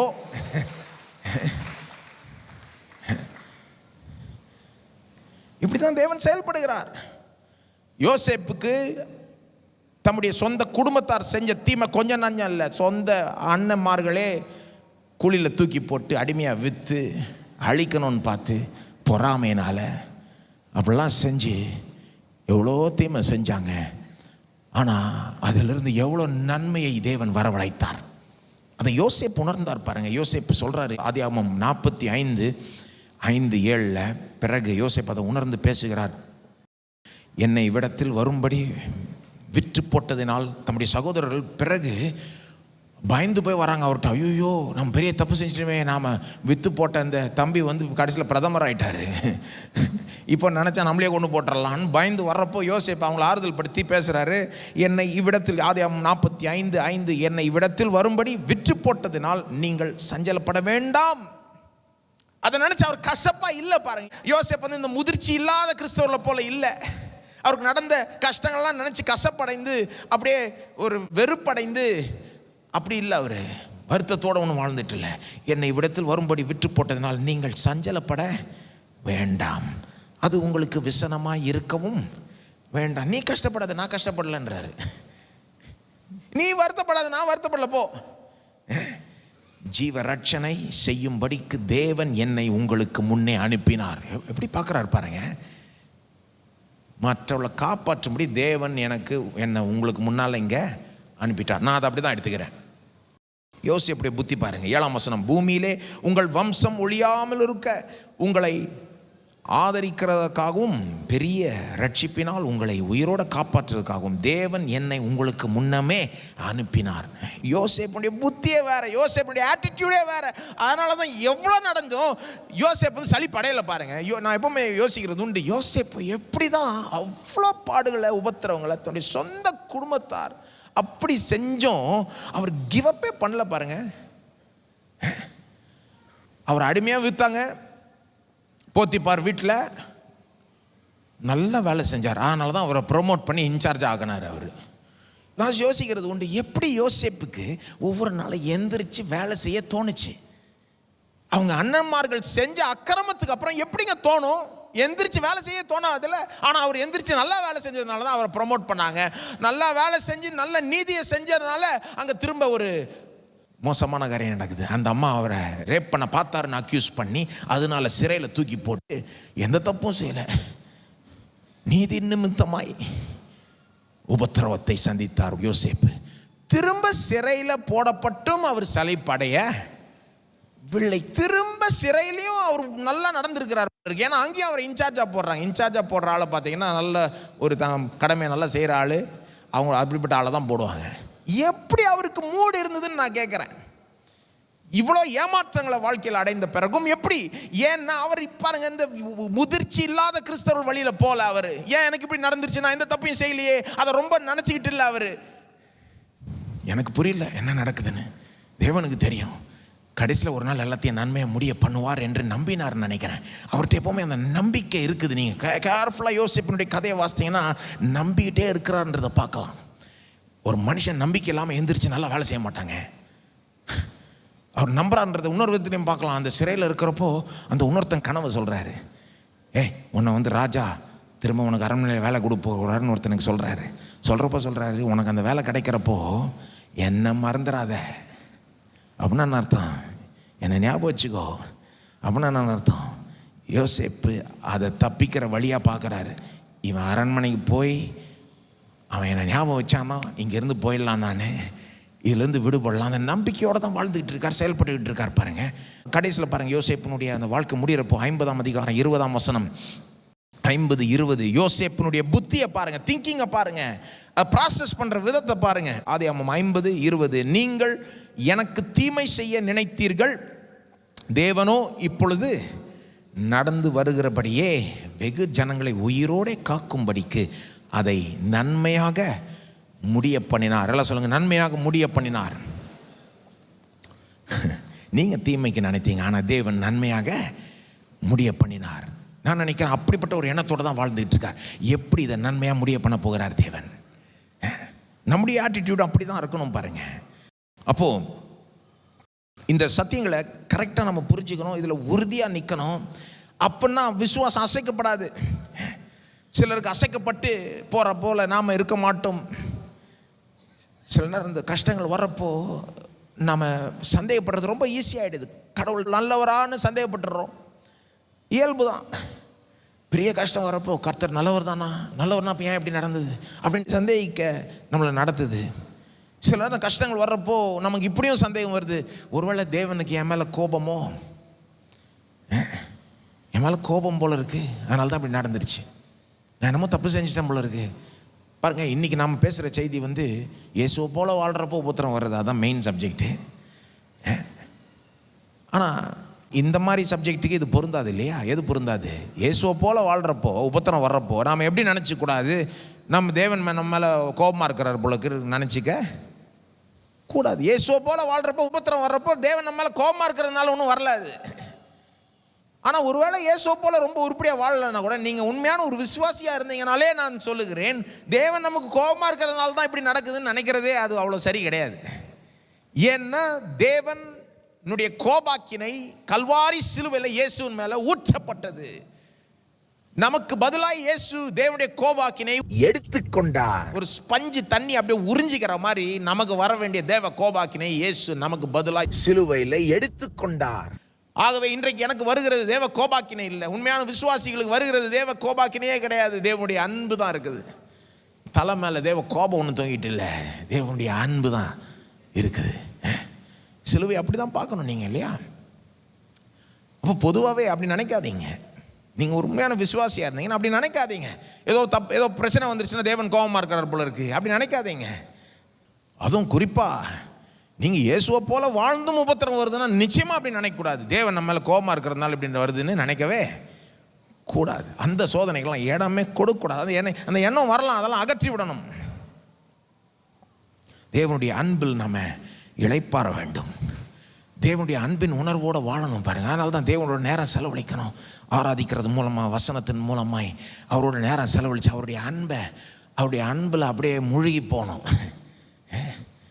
அவருடைய அன்பை நீங்கள் உணரும் போது பிரச்சனை வர்றப்போ இது அவருடைய கோபத்தினால தான் வருதுன்னு நினச்சிக்க மாட்டீங்க. ரோமர் 8:35 பாருங்கள். ரோமர் 8:35 இயேசுக்கு அடுத்தபடியாய் அப்போஸ்தலனாகிய பவுல் ரொம்ப அதிகமாகவே உபத்திரவப்படுத்தப்பட்டார் சுவிசேஷத்தின் நிமித்தமாய், கிறிஸ்துவின் நிமித்தமாய். ஆனால் அவர் சிந்திக்கிற விதம் பாருங்கள் எப்படி இருக்குன்னு, வேறு விதமாய் அவர் ப்ராசஸ் பண்ணுறார். ரோமர் 8:35 உமது நிமித்தம் எந்நேரமும் கொல்லப்படுகிறோம், அடிக்கப்படும் ஆடுகளைப் போல எண்ணப்படுகிறோம் என்று எழுதியிருக்கிறபடி நேரிட்டாலும் கிறிஸ்துவின் அன்பை விட்டு நம்மை பிரிப்பவன் யார்? உபத்திரவமோ, வியாகுலமோ, துன்பமோ, பசியோ, நிர்வாணமோ, நாசமோசமோ, பட்டயமோ, அதெல்லாம் அவருக்கு நடந்திருக்குங்க. சும்மா ஒன்றும் பேசல அவர். ஆனால் அவர் சொல்கிறார், அதெல்லாம் என்னை கிறிஸ்துவின் அன்பிலிருந்து பிரிக்கவே முடியாது. 37 பாருங்கள். இவை எல்லாவற்றிலேயும் நாம் நம்மில் அன்பு கூறுகிறவராலே முற்றும் ஜெயங்கொள்ளுகிறவர்களாக இருக்கிறோமே. மரணமானாலும் ஜீவனானாலும் தேவ தூதர்களானாலும் அதிகாரங்களானாலும் வல்லமைகளானாலும் நிகழ்காரியங்களானாலும் வருங்காரியங்களானாலும் உயர்வானாலும் தாழ்வானாலும் வேற எந்த சிருஷ்டியானாலும் நம்முடைய கர்த்தராகிய கிறிஸ்து இயேசு உள்ள தேவனுடைய அன்பை விட்டு நம்மை பிரிக்க மாட்டாதென்று நிச்சயித்திருக்கிறேன். என்னை சாகடிக்க வந்தால் கூட அவருடைய அன்பு என்னை விட்டு ஒருபோதும் நீங்கவே நீங்காது. அவருடைய அன்பிலிருந்து மரணம் கூட என்னை பிரிக்கவே முடியாது. எந்த உபத்திரம், வியாகுலம், அவமானம் எதுவுமே என்னை பிரிக்கவே முடியாதுன்றதுல நிச்சயமாக இருக்கிறார் பாருங்க. அப்படி தான் நம்ம இருக்கணும். அதுதான் இயேசுனுடைய வழி பாருங்க. அல்லது 1 பேதுரு 4 பேதுரு பாருங்க, முன்ன புரிஞ்சிக்காத பேதுரு அப்பாலே போ சாத்தானேன்னு பேதுருவை பார்த்து முன்ன இயேசு சொன்னார். ஏன்னா பேதுருவுக்கு முன்ன புத்தி சரியாக இல்லை, ஆனால் இப்போ புத்தி சரியாயிடுச்சு. 1 பேதுரு 4:12 பாருங்கள். பிரியமானவர்களே, உங்களை சோதிக்கும்படி உங்கள் நடுவில் பற்றி எறிகிற அக்னியை குறித்து ஏதோ புதுமை என்று திகையாமல். இப்போ எப்படி பேசுகிறார் பாருங்கள் பேதுரு. முன்ன இயேசுக்கு சிலுவை வரவே முடியாதுன்னு அவர் இப்போ சொல்கிறாரு விசுவாசிகளை பார்த்து, உங்களுக்கு சோதிக்கும்படி ஏதோ பற்றி எறிகிற அக்கினி வந்தால் என்னமோ விசித்திரமாக புதுசாக ஏதோ நடக்குதுன்னு ஆச்சரியப்படாதீங்க. திகையாமல் 13 கிறிஸ்துவின் மகிமை வெளிப்படும் போது நீங்கள் களிகூர்ந்து மகிழும்படியாக அவருடைய பாடுகளுக்கு நீங்கள் பங்காளிகளானதால் சந்தோஷப்படுங்கள். பாடு வந்தால் சந்தோஷப்படு, ஆச்சரியப்படாதுன்றார். அப்புறம் 14ஆம் வசனம் பாருங்க. நீங்கள் கிறிஸ்துவின் நாமத்தின் நிமித்தம் நிந்திக்கப்பட்டால் பாக்கியவான்கள், ஏனென்றால் தேவனுடைய ஆவியாகிய மகிமையுள்ள ஆவியானவர் உங்கள் மேல் தங்கி இருக்கிறார். கிறிஸ்துவ நிமித்தமாக பாடு வந்தால் தேவன் மேலே கோபமாக இருக்கிறாருன்னு நினச்சிக்காத. தேவனுடைய ஆவியாகிய மகிமை உள்ள ஆவியானவர் உங்கள் மேல் தங்கி இருக்கிறார். மகிமை உள்ள ஆவியானவர் உங்கள் மேல் தங்கி இருக்கிறாருன்னு நினச்சிக்கோ. தேவன் உன்னை அங்கீகரிக்கிறாருன்னு நினச்சிக்கோன்றாரு. அதை தான் சொல்கிறாரு. என்னங்க, கிறிஸ்துவ நிமித்தமாக பாடு வருமானால் இது கடவுள் நம்ம மேலே கோபமாக இருக்கிறாருன்றதை எடுத்துக்கூடாது. அப்படி எடுத்துக்கூடாது. கடவுளுடைய கோபத்துக்கு அடையாளமாக இருக்குதோ? இல்லை இல்லை இல்லை இல்லை, கடவுளை என்ன அங்கீகரிக்கிறார் என்பதற்கு அடையாளமாக இருக்குது. அதனால் கிறிஸ்துவ நிமித்தமாக பாடுபடுகிற ஸ்லாக்கியத்தை, பாக்கியத்தை கொடுத்துருக்கிறார். இது அப்படி தான் எடுத்துக்கிட்டாங்க ஆதி சீஷர்கள். பேதுரும் யோவானும் அப்போஸ்தலர் 4ஆம் அதிகாரம் 5ஆம் அதிகாரம்லாம் வாசித்து பார்த்தீங்கன்னா பார்ப்பீங்க. அவங்க இயேசுவை பற்றி பிரசங்கிக்கிறப்போ அவங்கள அரெஸ்ட் பண்ணி சிறையில் போட்டு அடித்து அப்புறம் மிரட்டி இயேசுவை பற்றி நீ பிரசங்கம் பண்ணக்கூடாதுன்னு அனுப்புகிறாங்க. இவங்க சந்தோஷமாக வராங்களாம். அப்போஸ்தலர் சொல்லப்படுது. ஏன் சந்தோஷமாக இருந்தாங்களாம்? கிறிஸ்துவ நாமத்து நிமித்தமாய் பாடுபடுவதற்கு எங்களை பாத்திரர்களாய் தேவன் எண்ணினாரே, இந்த ஸ்லாக்கியத்தை கொடுத்தாரேன்னு எடுத்துக்கிட்டாங்க. தேவன் கோபப்பட்டாருன்னு எடுத்துக்கல. பரவாயில்லையே, வர வேண்டிய இடத்துக்கு வந்துட்டோமே அப்படின்னு எடுத்துக்கிட்டாங்க. அப்படி தான் எடுத்துக்கணும். கிறிஸ்துவ நிமித்தமாக பாடு வந்ததுன்னா, உபத்திரம் வந்ததுன்னா, பரவாயில்லையே நம்ம என்னத்தையோ கரெக்டாக செய்கிறோம் போல இருக்குது, அதனால தான் உலகம் எதிர்க்குது, பிசாசு எதிர்க்கிறான், மற்றவங்களை தூண்டி விடுறான், பரவாயில்லையே என்னத்தையோ கரெக்டாக செய்கிறோமேன்னு எடுத்துக்கலாம். அதுக்குன்னு முட்டாள்தனமாக நம்மளே போய் எதையாவது செஞ்சு உலகத்தின் உபத்திரவத்தை வாங்கி கட்டிக்கூடாது. ஞானத்தோடு செய்யணும். ஆனால் கிறிஸ்துவ நிமித்தமாக பாடு வர்றப்போ அதை ஒரு அங்கீகரிப்பாக எடுத்துக்கணும். பரவாயில்லையே, எனக்கு கிறிஸ்துவ நிமித்தமாக பாடுபடுகிற இந்த பாக்கியத்தை, இந்த ஸ்லாக்கியத்தை கொடுத்துருக்கிறார், நீ பாக்கியவான்றாரு. உன் மேலே மகிமையுள்ள ஆவியானவர் தங்கி இருக்கிறார். உன் மேலே ஒரு மகிமை இருக்கப்பா. சும்மா அந்த பாடை பார்த்துக்கிட்டு இருக்காது, உன் மேலே மகிமை இருக்குன்றாரு. கடைசியாக ஒரு காரியம் சொல்கிறேன். இது கிறிஸ்துவ நிமித்தமாக பாடுபடுறதுக்கும் பொருந்தும், எல்லா விதமான பாடுக்கும் பொருந்தும், எல்லா விதமான பாடுக்கும் பொருந்தும். சிம்பிளாக ஒரு விஷயம் சொல்லி முடிச்சிடுறேன். Don't give up. Give up பண்ணாதீங்க. எல்லாமே உங்களுக்கு புரிய தேவையில்ல, எல்லாமே நீங்கள் ஜீரணிக்கணும்னா கூட அவசியம் கிடையாது. ஆனால் ஜஸ்ட் கிவ் அப் பண்ணாதீங்க. தொடர்ந்து கர்த்தர் நல்லவர், கர்த்தர் சகலத்தையும் ஆளுகிறார், தீமையை நன்மையாய் திருப்புவார் அப்படின்னு நம்பிக்கிட்டே சும்மா ஒவ்வொரு நாள் டே பை டே அன்றன்றைக்கான ஒரு கிருபையை பெற்று நீங்கள் வாழ்க்கையை வாழ்வீர்களானால் கூடி சீக்கிரம் ஒரு பிரேக் த்ரூவை காணுவீர்கள். இது பொதுவாகவே பொருந்தும். எந்த ஒரு உபத்திரம் வந்தாலும், எந்த பாடு வந்தாலும் இது எல்லாத்துக்குமே பொருந்தும் பாருங்க. நீங்கள் ஜஸ்ட் நிறைய பேர் ஏன் ஒரு பிரேக் த்ரூ காண்றது இல்லைன்னா, ஏன் அவங்களுக்கு ஒரு பெரிய விடுதலை, ஒரு பெரிய முன்னேற்றம் வர்றதில்லைன்னா, கிவ் அப் பண்ணிடுறாங்க, விட்டு கொடுத்துட்றாங்க. அவ்வளோதான், சரி இதுக்கு மேலே என்னால் போக முடியாது, போ, ஏன் இன்னும் கொஞ்சம் தான் நம்புங்களேன். கூடி சீக்கிரம் தேவன் ஒரு பெரிய காரியத்தை செய்வார். ஏதோ ஒரு விதத்தில் தம்முடைய அன்பை அவர் வெளிப்படுத்துவார். ஏதோ ஒரு விதத்தில் உங்கள் மேல் தம்முடைய முகத்தை பிரகாசிப்பிக்க பண்ணுவார். ஒன்றில் கொஞ்சம் பொறுமையாக நீங்கள் ஒவ்வொரு நாளும் அப்படியே வாழ்ந்தீங்கனாலே கூடி சீக்கிரம் ஒரு பிரேக் த்ரூ காணுவீர்கள். ஒரு கதையை சொல்லி முடிச்சிடுறேன். 1952 ஃப்ளாரன்ஸ் சாட்விக் என்ற ஒரு அம்மா, ஒரு பெண், கலிஃபோர்னியாவிலிருந்து பக்கத்தில் இருக்கிற ஒரு தீவு, கலிஃபோர்னியாவே கோஸ்டில் இருக்குது பாருங்கள் அமெரிக்காவில், அதுக்கு பக்கத்தில் ஒரு தீவு இருக்குது, அதுக்கு பேர் வந்து கேட்டலினா ஐலாண்டு. அந்த தீவுக்கு ஸ்விம் பண்ணி நீந்து போகணுன்னு விருப்பப்பட்டாங்க, ஆசைப்பட்டாங்க. என்னத்தையும் ஒன்று சாதிக்கணும் அப்படின்னு ஆசைப்பட்டாங்க. அந்த கடலை நீந்து போய் அங்கே சேரணும். அது டிஸ்டன்ஸ் வந்து 26 மைல். 26 மைலுங்க. மைல்னால் கிலோமீட்டர் பார்த்தீங்கன்னா அதை விட ரொம்ப அதிகமாக வரும். அந்த அம்மா பாருங்க, நான் நீந்து போகணுன்றாங்க. 26 மைல் கடலில் நீந்து போய் அங்கே சேரணும். அவங்களுக்கு என்னென்ன என்னத்தையோ மனுஷனுக்கு பாருங்கள் சும்மா இருந்தால் பத்தாது, போய் என்னத்தையா பெருசாக சாதிக்கணும். அப்போது அவங்க அந்த முயற்சியில் போகிறாங்க. அவங்க நீந்து போகிறாங்க. கூடவே ஒரு போட்டு வருது. ஒருவேளை அவங்களால ஃபுல்லாக நீந்து போக முடியலன்னா செத்துடக்கூடாது இல்லையா, அவங்கள ரெஸ்கியூ பண்ணி போட்டில் கூட்டின்னு போக முடியும். அதனால போட்டு கூட வருது. அவங்க நல்லா நீந்து போகிறாங்க. 15 மணி நேரம் நீந்து போனாங்க. அதுக்கப்புறம் என்ன ஆயிடுச்சு, ரொம்ப டயர்டாயிட்டாங்க. அதே நேரத்தில் ஒரு திக் ஃபாக், ரொம்ப மேகம் மூடிடுச்சு பாருங்கள். எந்த அளவுக்கு மூடிடுச்சுன்னா அந்த தீவை பார்க்கவே முடியல, அந்த கரை ஓரத்தை பார்க்கவே முடியாமல் ஆயிடுச்சு. இதுக்கு முன்னால் பார்க்க முடிஞ்சுது, அது அவங்களுக்கு ஒரு மோட்டிவேஷனாக இருந்தது. ஆனால் இப்போ டயர்டாகவும் ஆயிடுச்சு, ரொம்ப மணி நேரம் 15 மணி நேரமும் ஆயிடுச்சு. இப்போ மேகமும் மூடிடுச்சு. எல்லாம் பார்த்தாலே மேகம், எங்கே போய் சேருவோம் போல ஆயிடுச்சு. அவங்க ட்ரை பண்ணுறாங்க, ஆனால் ஒரு முடியல, அவங்களால கிவ் அப் பண்ணிட்டாங்க. சரி, என்னால் முடியலன்ட்டு போட்டுக்காரன்ட்ட சொல்லி அவங்க போட்டில் அவங்கள வர வச்சிட்டாங்க. அப்படியே அங்கே போய் கரை ஓரத்துக்கு போகிறதுக்குள்ளே அவங்க என்ன பார்த்தாங்கன்னா, அந்த மேகமும் கிளியர் ஆகுது. பார்த்தா அந்த தீவு கிட்டே வந்துருச்சு. இன்னும் 1 மைல் தூரம் தான் இருந்தது. இன்னும் 1 மைல் தூரம் தான் இருந்தது. அவங்க ரொம்ப வருத்தப்பட்டாங்களாம். ஐயோ, 25 மைல் நீந்துட்டேன், இன்னும் 1 மைல் தான் இருந்ததுன்னு தெரிஞ்சா நான் கிவ் அப் பண்ணியிருக்க மாட்டேன். இன்னும் கொஞ்சம் தூரம் தான் இருந்தது. அந்த மேகத்தினால அந்த கரை ஓரத்தை பார்க்க முடியாமல் கிவ் அப் பண்ணிட்டேனே, ஐயோன்னு வருது.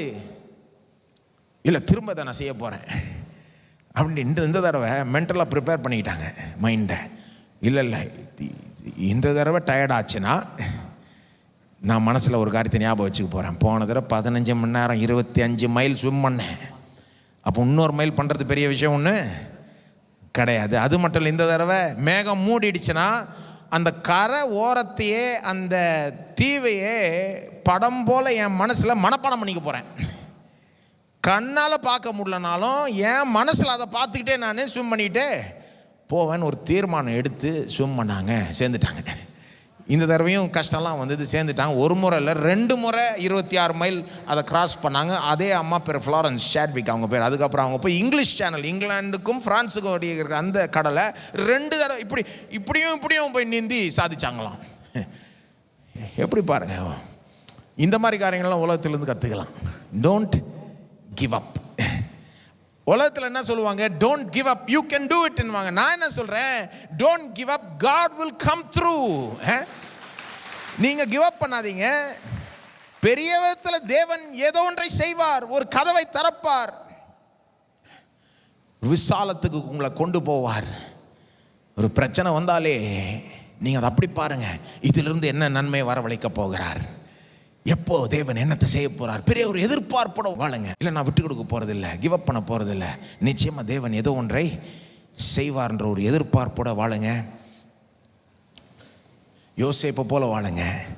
நிச்சயமாக உங்களுக்கும் உயர்வுன்னு வரும், உங்களுக்கும் ஆசீர்வாதம்னு வரும்.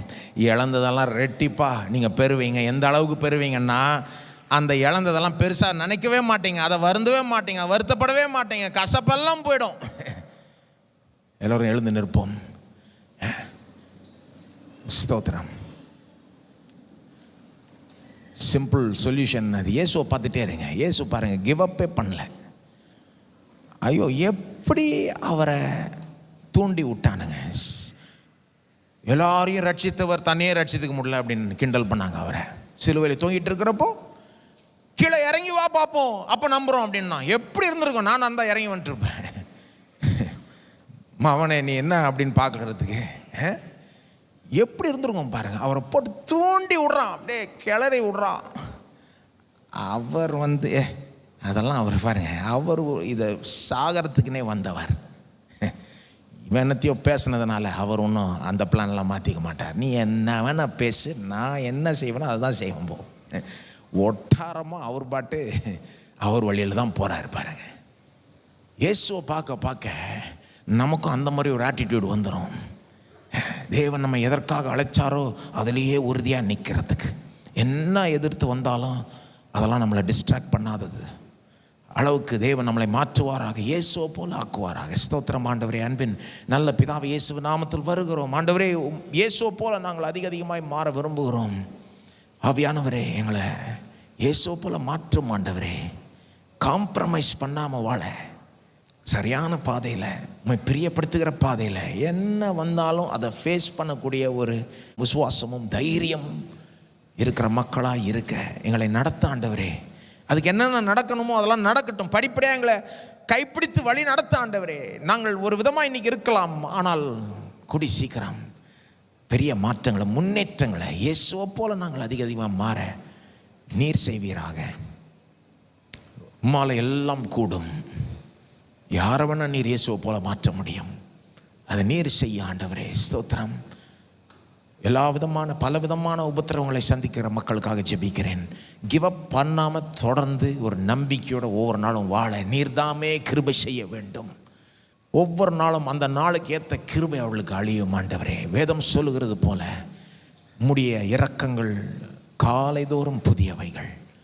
அதை நம்பி ஒவ்வொரு நாளும் உம்முடைய இரக்கத்தை பெற்று வாழ கிருபை செய்யும். கூடி சீக்கிரம் ஒரு பெரிய பிரேக் த்ரூ, பெரிய அற்புதத்தை, பெரிய முன்னேற்றத்தை காண நீர் கிருபை செய்யும்.